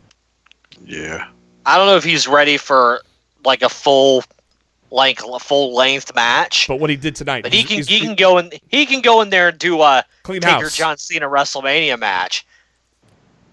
Yeah. And honestly, I think that's all he would be needed to do at one of those points. Yeah. God, dude, all right. Before Monday, we probably all of us were at 0% for Dean re-signing. Where are you at now on Dean re-signing? 45. Matt? 10%. I still think he wants out. I'm at a quarter, but it is Rollins, it is Reigns. Those guys have been together since FCW, so stranger things have happened. Oh, I'm definitely not saying that. I just Never say never. Nia Jax took on Bayley. I thought, Jax is going to win just because that's what they like to do. No, Bayley won, so that means, maybe Jax and Tamina are just going to job all the way to losing at Fastlane. But Matt, you this makes you worried though if they do that, right? There's no way. If Tamina loses next week, I'm going to be petrified going into Fastlane. She's not losing next week. What about my plan? What if Tamina loses, but then they get their heat back by beating the two up on the go home show? Tamina's not losing. She better not. And I don't think she's Tamina's going to beat Sasha? Not clean. Oh, okay. I've never wanted to see Tamina win a match more than I do right now. History's been what made. Was that? History's been made on Lost in the Midcard. Sounds like someone just died over there. That's about what happened. Oh my! Ric Flair celebration. There's a gigantic balloons about the size of Bailey Buddies. Fancy ass cake. I want a replica of that title, boys. That thing is nice. That was sitting in the basement. That side plate with all the years of his title runs. Oi! I think they'd be crazy not to try to sell a replica of that and make some moolah. I own 0 replica belts. I'm not a belt collector like Austin Aries. Neither am I. I don't have any. I would buy that fucker for $200-300. I would buy it. That's the only championship I have is the one that I won. The THQ video game tournament. The one where I have the match for the title. Yeah, that's not gonna happen. Damn it! Hell, but, yeah, I in a cell. My name's on the nameplate, sir. It's engraved. You know, it wouldn't look good for you anyway. It's my championship. That can be fixed. Yeah, it can be fixed. I'll change my name. I'll change my alias to Matt Black. That's his ring name. That would be something. That's his ring name. I'm Matt Black. By God. I don't like it. We're just changing it to Matt. Yeah. Matt Black's too hard to remember. Damn it. Or I could just spray paint it like the NWO belt and put my own name on there. Oh, Lord. As long as you promise to play guitar on it when you come out. I definitely will. So the entire roster's out on stage. Hunter comes out with his wife. Talks about all the crazy things that happened tonight, which is true. A lot of crazy things happened on Raw that night. Shawn Michaels comes out. Apparently someone played a prank on him and tripped him or punched him. I thought that was funny. Steamboat came out. Of course, Steamboat chopping everybody. That was kind of funny. Angle comes out. Sting came out. I love when Sting stared down Bobby Roode like, hey, I've seen you before. Yeah. Hey, why aren't you getting pushed here? Bobby's like, I don't know, Sting. I don't fucking know. That too. And then it's time to introduce Ric Flair. Rick. All of a sudden, Rick's a little preoccupied. All of a sudden, get a wide shot. Dude dressed in all black, dragging a cameraman. What is going? What in the name of Bruce Pritchard is going on here?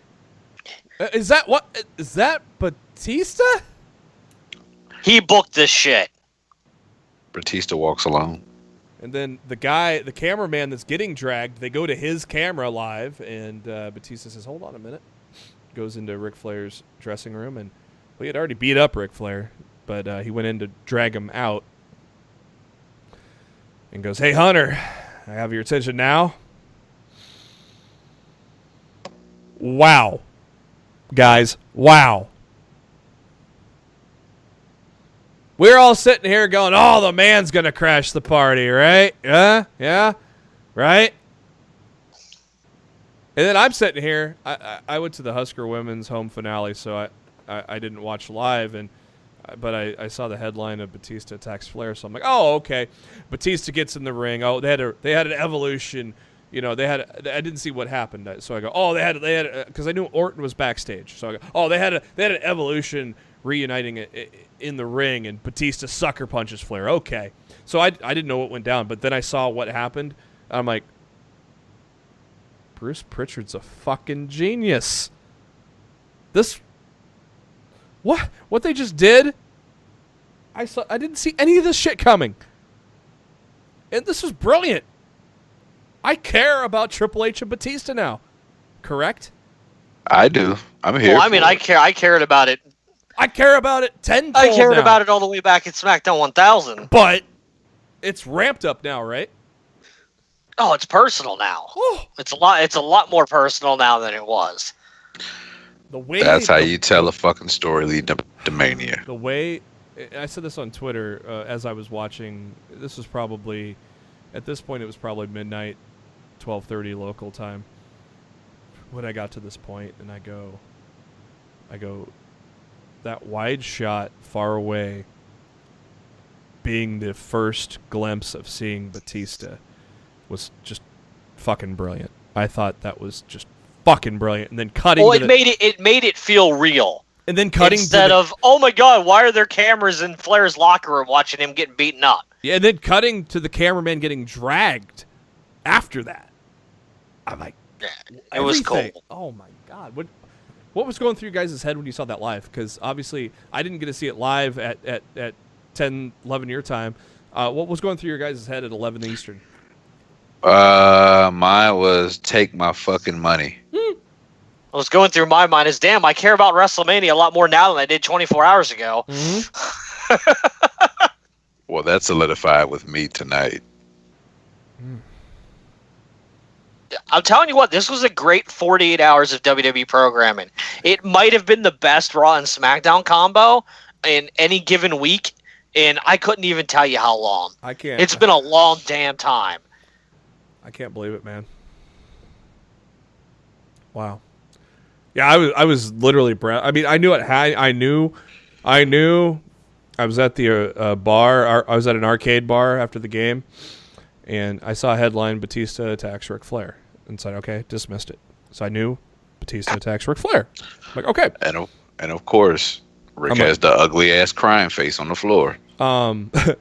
So, little did I know how that fucker was going to get played out. I'm like, my mind still got blown. 2.5 hours or whatever it takes to watch on a DVR. My mind still got blown watching that shit play out. And who to think about, Matt? Who to think about that? Fucking Brother Love, right? Telling you what, man, he booked that shit. Fucking Brother Love booked that shit. Bruce Pritchard, props. You have all the props in the world, Bruce. For me, for Matt, Darryl. That was a brilliant way to end Monday Night Raw. Word. And you can't tell me you can't watch Raw on Monday night. The pace, the feel, everything about the show felt different. It was so different. It did not feel like 3 hours. Everything that happened felt like every segment mattered. Mm-hmm. And every segment advanced some part of some story for what was involved. Everything actually had a purpose on the show and gave you a reason to care. It was incredible. It didn't feel like pulling teeth sitting through 3 hours. It was the quickest 3-hour Raw in a really long time. Yeah. And what's crazy is usually because I have to go to work the next day. I never stay up to totally watch all of Raw. I usually, when I get to work, I'll watch the rest online. But I stayed up for Raw for the first time in probably 6 months. You just knew something was going down. Roman coming back and yeah, it was Flair. just a lot going on at the time. I think, like I said, between this being WrestleMania season and everything, and like you guys said, we thought Becky was coming out to screw up the party. When Becky got arrested, to me, I'm like, oh, I gotta stay up. Something's gonna go down. I'm not sure what the fuck She's gonna be coming in a cop car. Right. You know what I mean? I just had a feel something was gonna happen, and it was just a total swerve. I didn't see that one. It's rare that we get outbooked. Pretty much by the Raw creative, right, Matt? Hey, if they can book a great product, I'll be happy to let them outbook us anytime they want. Damn fucking right. That's their damn job. Because at the end of the day, I just want to be entertained. Oh my god, that was that. I was so fucking hyped at the end of that show. And then we go to SmackDown Live in Charlotte, North Carolina, also Flair Country. And we got fucking hyped at the beginning of the show. Now, the news sucked, but if you're a smart person like we are, it didn't suck. It kicks off with Shane and Stephanie in the ring with Rowan and Daniel Bryan as we get ready for the contract signing for Fastlane. New Day comes out. The New Day, Big E does the entrance. Kofi high-fiving everybody in the crowd. Charlotte, big pop for Kofi. A loud Kofi chants, too. Kofi is fucking over, boys and girls. Kofi is the man right now. Sorry, Becky. It's awesome. And Shane's introduction for Kofi was pretty cool, wasn't it? Showing his debut, his Intercontinental wins, his U.S. title wins, his tag title wins. That was a pretty cool little thing, wasn't it? Yeah, they showed Jamaican Kofi. I loved it. When did you lose your accent? What you guys remember that? Matt, you might. What was the moment that Triple H told Kofi that? When did you lose your accent? I can't remember that. I think they were together on a Survivor Series team or something. Like a promo? Yeah, that was 2 years ago. Like Kofi was hyped. And it was several years ago. Oh, no, this was a long time ago. Oh, yeah, because Michaels was still wrestling. Oh, okay. This was a long time ago when he still had the Jamaican gimmick. Yeah. My favorite, my favorite thing at Kofi was when the battle rap with the Usos, when he's like, hey, man, aren't you Kofi Kingston? Hilarious. No, long time ago, Kofi got excited in a promo and went straight non-Jamaican. And Triple H out loud goes, when did you lose your accent? So then Vince's music hits, and when Vince's music hits, well, we learned what happened with the Kofi women. should just been like, fuck the entrance music. I'm just signing this damn contract and I'll stand up. Right? Why you procrastinating, goddammit? It's like when Braun stood there waiting for fucking Drew to come out. Logic. at the pay-per-view instead of just pinning Corbin. Just sign the damn contract. Vince says it's all Logic about loopholes. Vince says it's all about box office. And so, Kofi, sorry about your damn luck, but, thanks for your 11 years of service. However, I got someone more deserving and more qualified than you. Kevin Owens! I'm sorry, but when I think of box office, I don't think of Fastlane. No. I think of Great Balls of Fire. Will you stop? Wow. Vince knows how to deflate a crowd, doesn't he? Yeah, they really took the wind out of the sails of this crowd early. Yeah, that whole building, yeah. But he did not take the wind out of our sails, did he? Because what's this mean, Matt? What's this mean? And Kofi's going to be in the WWE title match at WrestleMania. Hashtag Kofi Mania. Who the You fuck guys for know I've been reals. looking forward to this. Who the fuck would have thunk that Vince would have flip-flopped the plan and KO goes to Fastlane, Kofi goes to Mania? Who would have thought? Well, my storyline idea of how this Fastlane match goes down is actually the best of both worlds. So, Give us. you want me to talk about it right now? Talk about it right now. Give us. All right, we're going to talk about it right now. Give us. I think the WWE title match at Fastlane ends in a no contest because I think the New Day come out and beat destroy everybody. Oh, I like it. I think all three of them come out and they beat the shit out of Owens, they beat the shit out of Bryan, they beat the shit out of Rowan, and they leave everybody lame. The crowd will fucking go nuts for that. It's going to be Bryan versus KO versus Kofi Kingston at WrestleMania for the WWE Championship. Matt.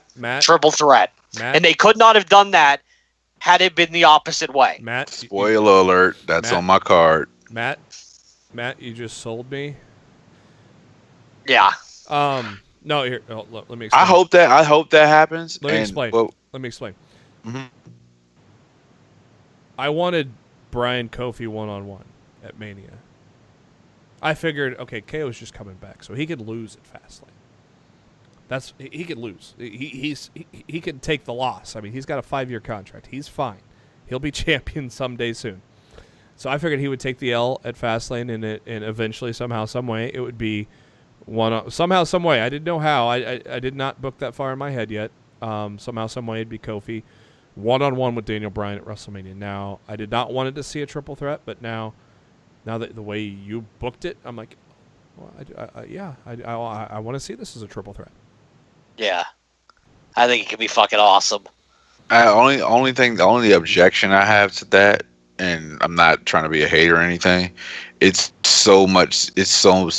I don't put it past Vince, it's just so similar to what they're doing with Becky. Well, no, but I think that's a part of the story.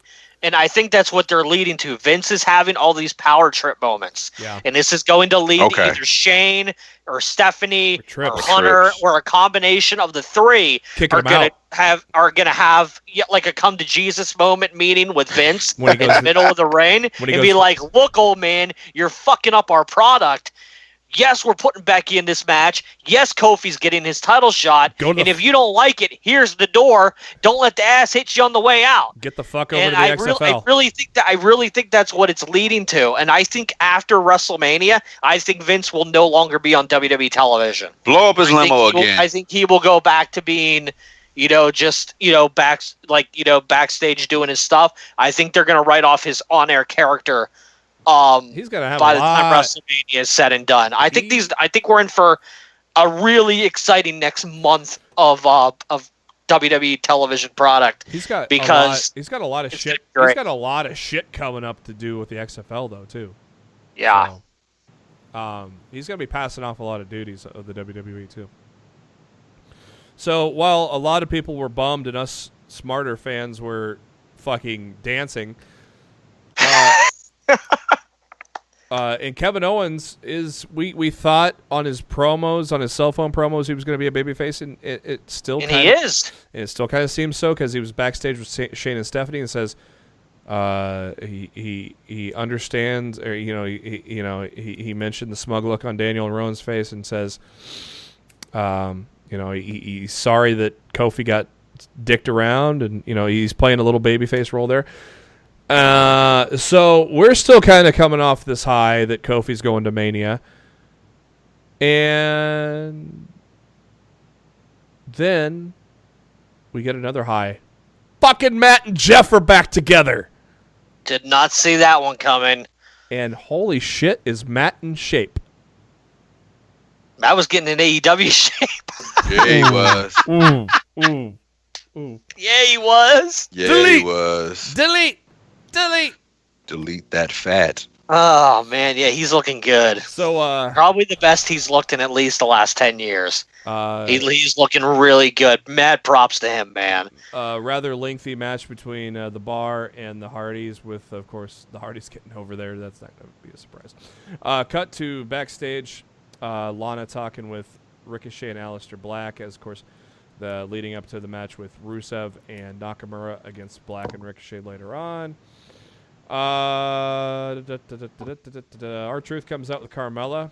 It's time for a U.S. Open challenge because, you know, Truth says ever since he's been a young kid, he wanted to be like his hero, John Cena. Wait a minute. Truth is like 8 years older than John Cena. Yes, he is. At least. I popped at that line, by the way. Wait a minute. He's following in his hero's footsteps and brings the U.S. Open challenge. But first, there's a 7-second Dance break. No, I was going to say Graves break. I was going to say Graves break. Man, at this rate, we're going to have our own JB Botchamania show after tonight.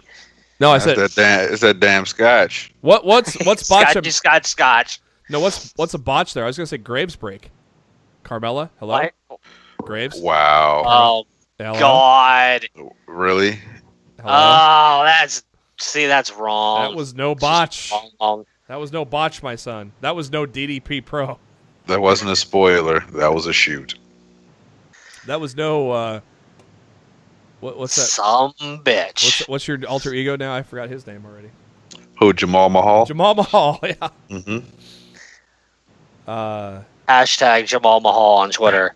So I'm sure Hey, let's get that thing. I'm sure we'll get Mark one for Show. Mark Show tomorrow. Mark I know. Show. Yes. Exactly. Hashtag Jamal Mahal is coming tomorrow. I guarantee it. and he's wrestling for DDP Pro.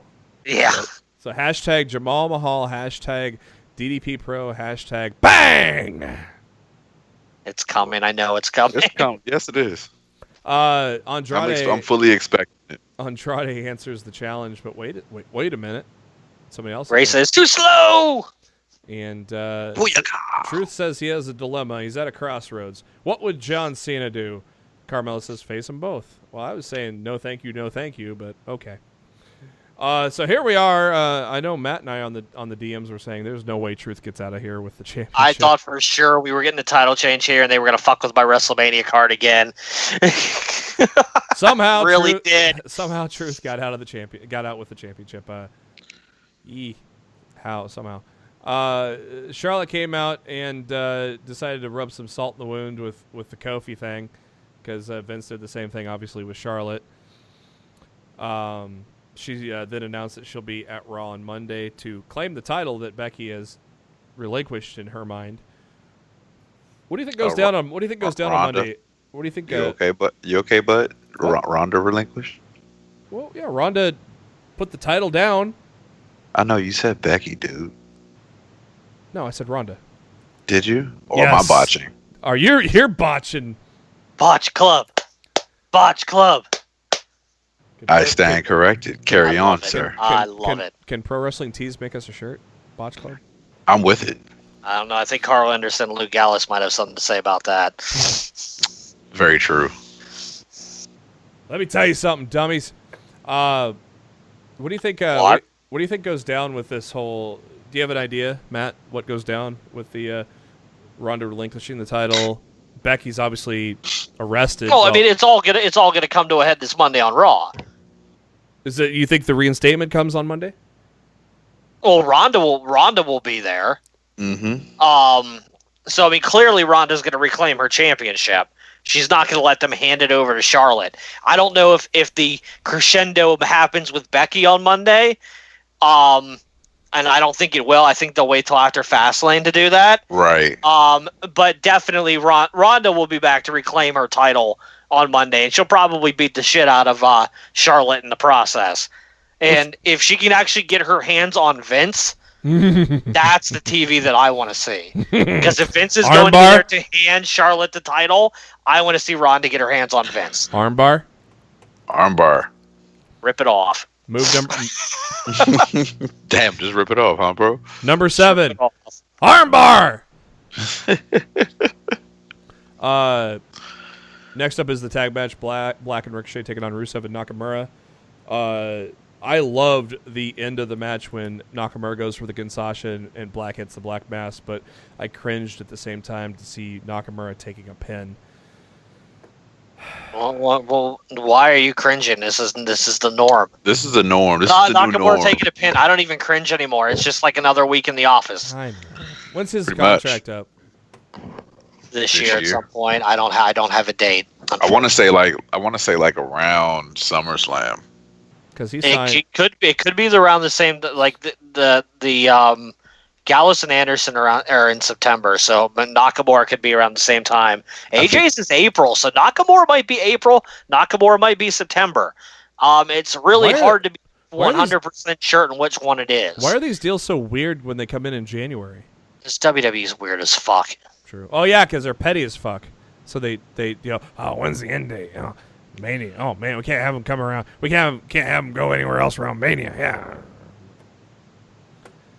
AJ Styles is in the back. I loved it that he. I don't know if it was he planned to say it, but he talked about how happy he was. The news of Roman Reigns. So it was kind of cool how he got that out in his little promo. I think clearly they're setting a stage of AJ and Randy Orton either at Mania or Fastlane. We'll see. Main event time. Oh, wait. Let me mention once again, Lacey Evans wasting our time. I swear to God. Why? If I see her come out one more damn time, like, I'm just going to, like, bang my face in a wall. I'm tired of that shit. I need to go to Darryl's house on Monday because I'm going to watch him bang his face into a wall. Oh, I thought you were gonna join him and hit the same spot in the wall. And, we don't want to put a hole in the wall. No, my head's not that damn hard. Well, you're not bringing. If we both put our heads in the wall at the same time, we might put a hole in the wall. Oh, that's very true. Yeah. So I'm not going to go do it with him. Just choose different spots. I just want to be there to record it. So we can put it on the Lost in the Midcard Twitter account. Just don't invite Dozovich, and you'll be I'm just tired of this shit. Just don't invite Ozus. Like I'll take a video camera. We'll record when the entrance starts happening. And I'll shift over to Darryl. I'll shift back over the entrance. I'll shift back over to Darryl as he's getting up and walking over towards the wall. It'll be Twitter gold. Yes, how main event time? Kofi Kingston, Kevin Owens took on Bryan and Rowan. How deflated did you feel when New Day came out? You're like, oh. It was actually, I loved the way they came out. Yeah, it was like and honestly, that was the exact way they should have come out. If they would have come out all happy and giddy, I'd have been upset. I know, but I'm talking about living in the moment. You're like, oh, yeah, but yeah, we're giddy because we know what's going to happen. Well, like I said, I love the way they come out. To me, there's too many times nowadays where somebody will lose or something bad will happen with them, or they're in a personal, really heated feud with somebody, and the opponent that they're heated with is standing in the rain, and they come out and they're happy gimmick and dance into the rain and shit, yeah. and that goes for any wrestler. Sometimes shit just needs to be taken seriously, and I loved the way New Day came out at the end of the show because it set the tone for the way that group feels right now, and what, in my opinion, will lead to them snapping at Fastlane. Let's throw it on the table right now. Let's put it on the table. WWE Network. Let's bring it to the table. Bring it to the table. Oh, I thought it was put it on the table. No, let's bring it to the table. Yeah. Is Kofi winning at Mania? Is this all set up to be a Daniel Bryan moment where Daniel Bryan is basically...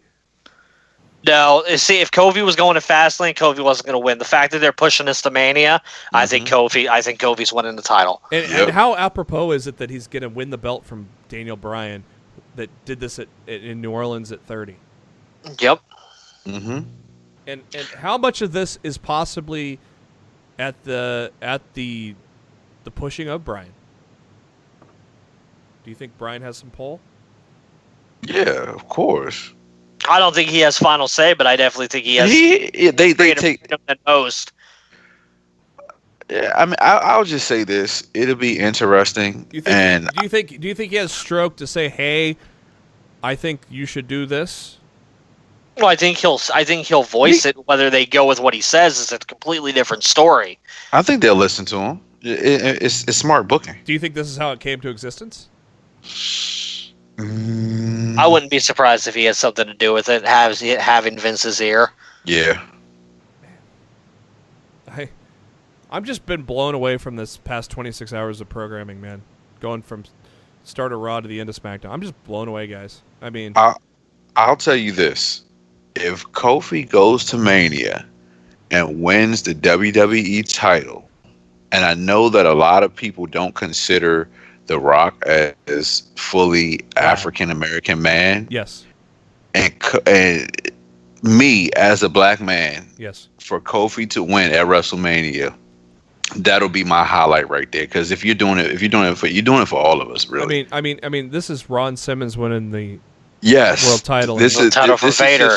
This is his story, and I'm just like, yeah, I'm here for it all. You know what I mean? It's long overdue to happen in the WWE. This should have happened a long time ago. Yes, I don't think, but like I said, outside of The Rock, I don't think any African American man. It's all been the World Championship. Yes. Yeah, Mark Henry. Yeah, the WCW like title, Booker T, Mark Henry, etc. Yeah. Yeah, I think, like I said, because people don't, they advertise The Rock as like, more oh, so it's Samoan. WWE's like, oh, it's the same thing, but to the eye of the fans, no, it's not. No, this will be a monumental moment if and when Kofi wins at Mania. And the fact that it happens at Mania, holy fuck, that's even bigger and better. Yeah, and that's what makes it more special, because of the platform and the event that is happening there.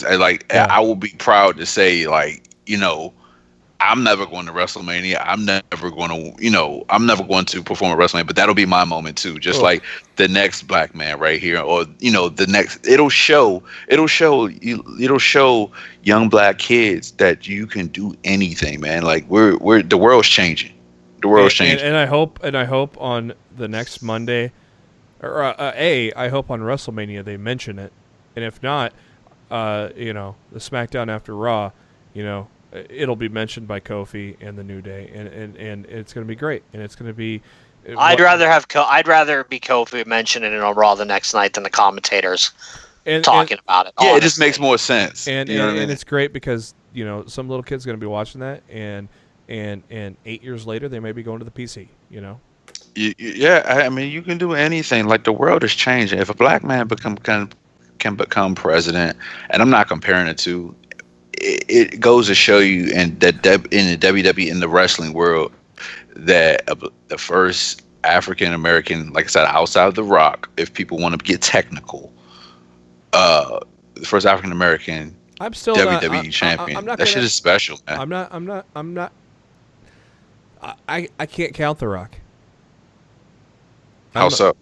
I don't know. I just can't count him as the first. I don't know. Maybe it's. I don't know. It's weird. I don't view him as the first true African American, because he's got Samoan heritage. He's got black. He does have black heritage, obviously, with Rocky Johnson. He's got Samoan heritage. It just does not. I don't know. It's weird. But to me, my viewpoint is different from your viewpoint, and it's different from somebody else's viewpoint. Right. Everybody looks at things differently, right? And everybody. I mean, but I respect it though. But I mean, at the same time, but we just made the point though. If Kofi wins this at Mania, that's monumental. It's absolutely. So obviously. Yeah, I mean, regardless of your opinion on if The Rock counts or not, it's monumental. Like it's a monumental moment for not only WWE but for the industry as a whole. Yeah, absolutely. Like, the world of wrestling is changing with AEW, with Sonny Kiss and Nyla Rose, being the LGBT community, being wrestlers and being put in mainstream. And then Kofi wins at Mania. Oh my God. Yeah. Like, it just shows you that the world is like changing. And it's not just changing. It's not just changing Just because, but the world is changing overall. Wrestling, everything, man. Like this, I just love what wrestling is at this point. Yeah. I cannot believe. I'm still baffled that Vince pulled that trigger tonight. I'm not baffled. I've seen stranger things from Vince. Not many. I did not see this. Not many. I did not fucking see this coming. Not with I Kofi. didn't either. Not with Kofi.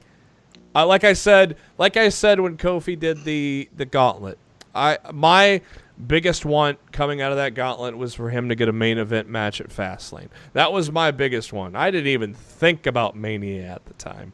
Then, the Chamber did it for me. Then when he got in the Chamber and that final two was, he was so close, and the crowd reaction in Houston was so fucking hot, and it's like, this feels like 30 with Daniel Bryan, doesn't it?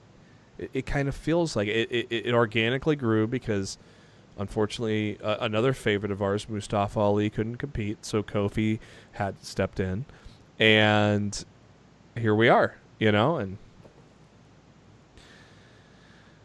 it's a story that has to be written, and I'm glad that it's gonna it looks like it's gonna go that way with what happened on SmackDown.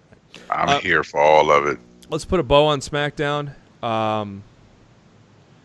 Kevin Owens gets the pin off of a stunner. Hey, new finisher?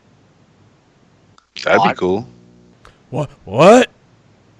1 beer. What? 2 beers. What? 3 beers. What? 1 scotch.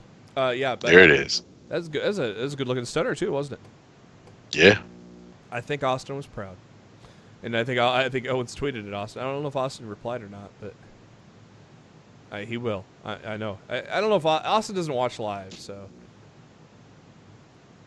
once Austin catches up, he'll know. He'll see it, and I'm sure he'll give an attaboy to Kevin Owens. All right, guys, we're got another special segment to end the show, and boy, did this change over the past few hours. We had put together a WrestleMania 35 card. Most of us put together 14 to 15 matches, including pre-show. And we got our erasers out after SmackDown, didn't we, boys? Erasers. I was editing as the show was ongoing. So was I. Oi. Insane. All right, I'm going to break this down into kind of groups for us here to kind of to kind of go here. To kind of organize it and to kind of speak out. Let's first go with kickoff show. I have I'll go first. I got 3 kickoff show matches. Are we going winners too, or are we just going matches? Nah, let's go matches. I didn't book winners. Actually, I originally booked a winner, and then when something happened tonight, and I just completely wiped that out. You're like, fuck this. This got ruined. Yeah. Unfortunately, this is not been given importance by the WWE, but I love that it's here because it gives people something to do on Mania. Andre the Giant Battle Royal obviously is going to be on the kickoff show, and I have no faith that the WWE is going to put the Cruiserweight Championship on the main show in WrestleMania. So the Cruiserweight title is going to be defended on the kickoff show at WrestleMania. I'm going on a limb here. I'm going to go Buddy Murphy is going to take on Humberto Carrillo. That dude's impressed the fuck out of me over the past few months. Is he in the tournament? Yeah, he won. He won last week. I think he's going to win the tournament. It's a long shot. It's a long shot. Dude, my card says Buddy Murphy versus whoever wins this dumb tournament. Well, because Buddy Murphy's going to retain because Buddy Murphy's going to break Neville's record. So, because I originally booked it Buddy Murphy versus Leo Rush, and then I forgot about the stupid tournament, and I'm just like, well, fuck. Yeah. I'm going with I think my original match would have been better. Yeah, it would have been. I'm going with Carrillo to win the tournament, and Buddy Murphy to retain. Yeah. Now, my third kickoff show match is interesting. It's a final chance match. Ryder and Hawkins. Final chance as a team. They lose, they got to disband. They win, they get a tag team title shot the Raw after WrestleMania. But Were they facing? But you got to face somebody that's won multiple titles. You're not facing somebody on Raw. You're facing someone on SmackDown. You're facing the Bar. Ryder and Hawkins takes on the Bar. You lose, you disband. You win, you get a title shot on Raw after Mania. Those are my kickoff show matches. Darryl, kickoff show matches? So, in the spirit of past WrestleManias, of course, I got the Andre the Giant Battle Royal. Because they did it last year, and I think they're going to bring it back this year. The Women's Battle Royal. And then I also have the Cruiserweight Championship title, but I have Buddy Murphy against Drew Gulak. I ain't bad either. Matt, what are your kickoff show matches? I also have the Cruiserweight Championship. Buddy Murphy against versus whoever wins this dumb tournament. we all. I have the Andre the Giant Memorial Battle Royal, but I have it as the Andre the Giant Memorial Battle Royal with R-Truth defending his United States Championship in said Battle Royal. Ooh. Okay. He's defending it against everybody because that's what John Cena would do. Ooh. And then the Women's Memorial Battle Royal, since they got rid of the name last year due to Backlash, I say this year it should be called the China Women's Memorial Battle Royal. I love it. You know what? And I'll add a 16, Matt. I forgot about the Women's Battle Royal. And you know what? It's a fucking 2-hour pre-show, so there'll probably be 4 kickoff show matches anyway. So I think it'll be 3. It's normally 3. Yeah, it's usually 3. Oh. yeah, those battle royals do last a little bit. Let's now go non-title matches. I've got 3. I have 4. I have 1, 2, 3. I have 3. And then should we go around the table for each title? Yeah, we can go around the table for each title. Okay, that makes sense. Okay, I'll go my non-title. I think our non-title matches are all going to match. I think it's obvious.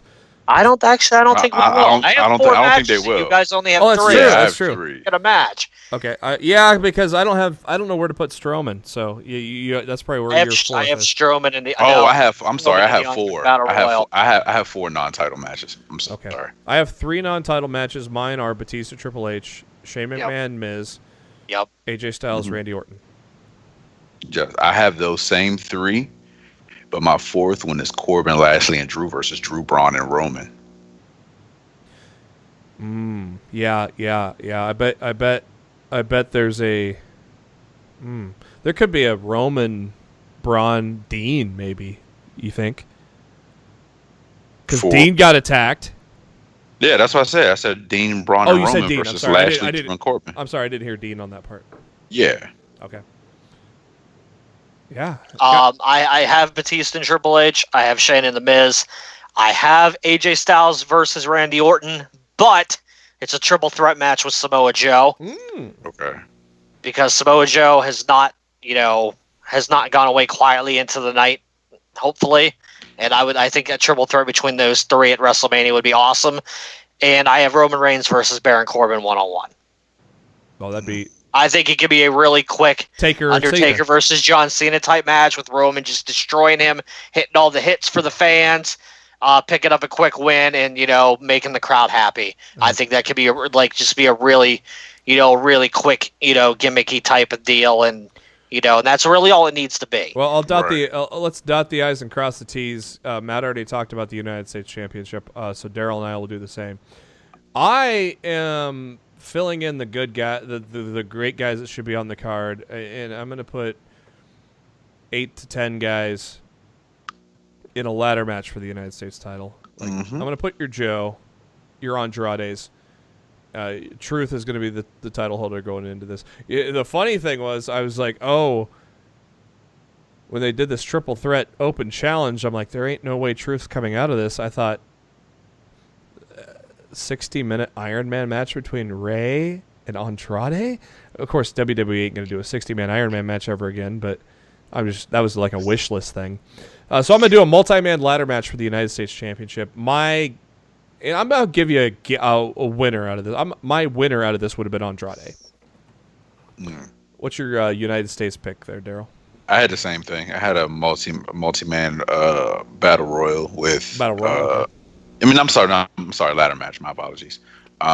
With, of course, same people you said. Joe. I didn't pick any Andrade people specifically, but yeah, like base 4: Joe, Andrade, Truth, and Mysterio. Nakamura, Rusev. Yeah, possibly. Let's go. Let's go an obvious one after tonight. SmackDown Tag Team Championship, Uso Hardys. Yep. I have something completely different. Still? I think I know where Matt's going. And I don't know, because this changed during the show. Originally, I had booked the Revival versus the Usos in a tag team title unification match. Oh. If the women's titles can cross brands, the men's tag titles can cross brands too. Let's make these tag titles more important. I like it. But now I have a tag team triple threat match. I know where you're going. And I added in the Hardys. And here's where it is. If the Revival beats the Usos, they unify the titles. If the Usos beat the Revival, they unify the titles. But if the Hardys beat either the Usos or the Revival, they just take those tag titles, and the tag titles remain separate. Wow. So that's how I booked that. And the Hardys were not involved in my show at all until they came out on SmackDown tonight. Yeah, so this was like a last-second thing. My original idea was a tag team title unification between the Revival and the Usos. I think the match would have been incredible. And I think the tag team division as a whole in the WWE needs some help. And I feel like if there were just one set of tag titles and they would be able to cross back and forth between both brands like the women can now, I think that would help the men's tag team division out tremendously. I love it. Like it's going to help the women out. I'm not going to go that route on my card, but I love it. We can cross off Universal Championship because that's in stone. Yeah, we all know we can cross off the Raw Women's Championship. We know that's in stone. Yeah. Are we all in agreement on the Raw Tag Team Raw? Are we all in agreement on the Women's Tag Team Championships? Boston Hug against Trish and Lita. That's what I got. Nah, I got. I have that as well. I got Boston Hug versus the Iconics. Okay. Yeah, I got Trish and Lita. I have Trish and Lita as well. I felt like Boston Hug were taking on Trish and Lita in the finals of that of a tournament, and since that didn't come out that way, that's what I'm going to go with. WWE Championship. Obviously, we talked about that tonight. I had Brian Kingston 1-on-1, but after Matt talked, I love that New Day beatdown. I want that to happen. Here we go. Raw Tag Team Championships. Now, Matt, you already spoke to this, so I guess you're done. Yeah, right? I'm out of this one. I had a triple threat until Darryl told me a spoiler on NXT. I had to. I didn't want you to look like a dumbass on your own podcast. Look, I didn't spoil myself on NXT this week. So, the Revival against Ricochet and Black for the Raw Tag Team Championships is what I have.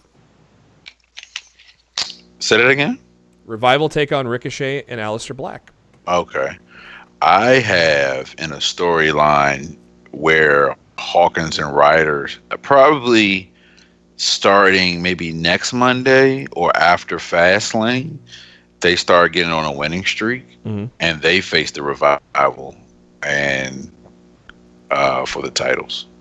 I like Matt. I'm not convinced that that's going to happen, but there's still time. Yeah, that's what I said. There's still time. Like me and Matt talked about it, and I pretty much told Matt, hey, they got to start feeding that storyline, soon. And Matt brought the point up. Well, you made Kofi Kingston a star in a week and a half. Yeah, so it's possible. Good point. That's why I did this the way I did it. With they're on the pre-show and they got to disband if they lose. If not, they get a title. They win at Mania. That's their win. Hawkins' streak gets broken at Mania. Then they get a tag shot. They get a title shot the next night. But so you think the streak gets broken soon? Yep. Okay. So we're doing two different angles on that too. See, I say the streak gets broken at Mania, and it's like a do or die at Mania. So, let's see. We got two titles left. Mm-hmm. SmackDown Women's Championship. I have Asuka versus Mandy Rose. Darryl. I have the same. Ooh, Matt. I have a triple threat with Sonya Deville. Oh, a little dissension in the Fire and Desire. No, I think there's a chance that Mandy could capture that championship at Fastlane, and Mandy has an insurance policy in the match with her to try to make sure she keeps it. Oh, okay. So that leaves us with the Intercontinental title. I have Finn Balor against a returning Bray Wyatt because those are two great characters. I think it'd be a great WrestleMania dynamic. So I got Finn Balor, Bray Wyatt for the Intercontinental Championship, Darryl. I have Finn Balor versus Elias because of what happened on Raw this past Monday. Wow, what? If I remember correctly, wasn't Elias out there when they hold up, I'm trying to remember. Elias was involved with Dean. Yeah, Elias. Okay, that's what it was. Okay. That was one of my drinking days. And you're calling me out, trying to call me out for being drunk, eh? Hey, it happens. Matt, who's your IC belt match? This is my ladder match. Mm. Finn Balor versus Bobby Lashley versus Drew McIntyre versus Elias versus Ricochet versus Aleister Black versus Johnny Gargano versus Tommaso Ciampa. And you said that in one breath. Good for you, bro. and I got wood on that one, so I would love that one. I would love that one. I originally had DIY Revival, Ricochet, and Black because obviously it does not seem like they're building this for Fastlane because that's a week from Sunday, and then Darryl's like, hey, you might want to look at those spoilers. I'm like, oh. Yeah, well, the only reason I didn't include Black and Gargano because I believe that Black and Gargano. I'm sorry, not Black and Gargano, but Black and Ricochet. I just have a feeling they're going to Dusty Rhodes finals and face the War Raiders in New York. They could on still Takeover. Still wrestle at Mania though. No, I'm with you on that, but they can do both. I just don't think they will. Yeah. I don't know. So we were. So are we all in agreement with triple threat for the WWE Championship? Because we didn't talk about that. We did talk about it. We did. Yeah, we talked about it during SmackDown, but we didn't talk about it here. No, I talked about it just a minute ago. I said. Yeah, we did. Yeah, we just talked about it. I said originally I had it at a one-on-one match, and I said, but with what Matt said, I kind of like how that goes, and I don't know where else to put Kevin Owens outside of the Intercontinental match, but he's clearly on SmackDown now. So yeah, that triple threat makes the most sense. Like you said, Matt, if they come out and beat the shit out of both of them, then yeah, it just makes the majority of the sense. Because my first draft of the card had KO and Finn for the IC belt before SmackDown even came out on air. So. But my initial draft had KO versus Daniel Bryan. That was mine too. I had Kofi winning the Vince's United States. And I had Kofi winning the United States title in the Andre the Giant Memorial Battle Royal, coming down to him and Braun Strowman. I had Kofi winning the consolation prize of the tag titles from the Usos. That was obviously before Matt and Jeff reunited too. So yeah, the SmackDown changed a lot of my plans tonight. So as it usually does, and I'm not complaining about it. Like I said, man, there's some really exciting stuff happening over the last 2 days. It was amazing. Well, that's going to do it for this edition of Lost in the Midcard. And thank you to SpiderDuck.net for being our host, enabling us to be on iTunes, Spotify, and any of your favorite podcasting apps. All you got to do is search for Lost in the Midcard, hit that subscribe button. That way you know anytime a new episode comes your way. Every Wednesday Also, keep your eye out for any special episodes that may come your way, so that keep those notifications on for that. You can also subscribe to us on the YouTube. Links to all that are on our Facebook page, facebook.com/LostInTheMidcard, on our pin post there. Also on our pinned tweet on Twitter at LITMC Podcast. We also share a lot of the great tweets among the wrestling world as well on there. Darryl Bullock is on the Twitter at NoOneLikeD. Matt Black is on the Twitter at RawFShowtime. Myself, Jeremy Bennett, I'm on the Twitter at JBHuskers. And before we ride off into the sunset, our last show of February, we're getting into March. We're really on that path to WrestleMania. Darryl, what are your final thoughts? Welcome back, Roman. Good to see the guy back in good health. It's going to do a lot for WWE. Hopefully, it helps with that, with him back and Bruce Pritchard booking. Hopefully, we got something to watch and look forward to on Monday nights. Matt? Speaking of Roman, I am now a contributor at fansided.com for all things WWE and pro wrestling. I wrote up a piece on the Roman Reigns segment from Raw last night. I also have a NXT preview on there for tomorrow, which would, if you're listening to this in the afternoon, you're going to read the preview quick before it doesn't mean anything. But yeah, definitely going to be writing a lot for Fansided in the future, and appreciate if you all go check it out and, hit me up, let me know what you think. For sure. Yeah, it's great to have Roman back. Roman does have a new shirt out, which looks really cool. It goes to Leukemia Research as well. Yeah, I think I'm going to get that. WWE Shop has that so go find that as well. I said it in the open. It's been the weirdest 26 hours of professional wrestling in a long time for WWE. We've been hyped with what AEW has been giving us. We've been hyped with All In. We've been hyped with announcements. We've been hyped with all sorts of things that AEW has been giving us. But the WWE to truly give us something Monday and Tuesday like this, and for us to give credit to Bruce Pritchard is something we never thought would happen. But I mean, he did a hell of a job this week, and let's just hope it continues past the road to WrestleMania. Let's just hope that it not just the next month or 2 months or a month after the Superstar shakeup. Let's obviously you can't write 52 weeks of enthralling TV. It's impossible. You got to have your highs and lows. But this week was amazing, and if your goal is to get people excited for WrestleMania, mission accomplished. For Darryl Bullock, for Matt Black, for Jeremy Bennett, this is Lost in the Midcard. Thank you for tuning in. We'll be back at you next week.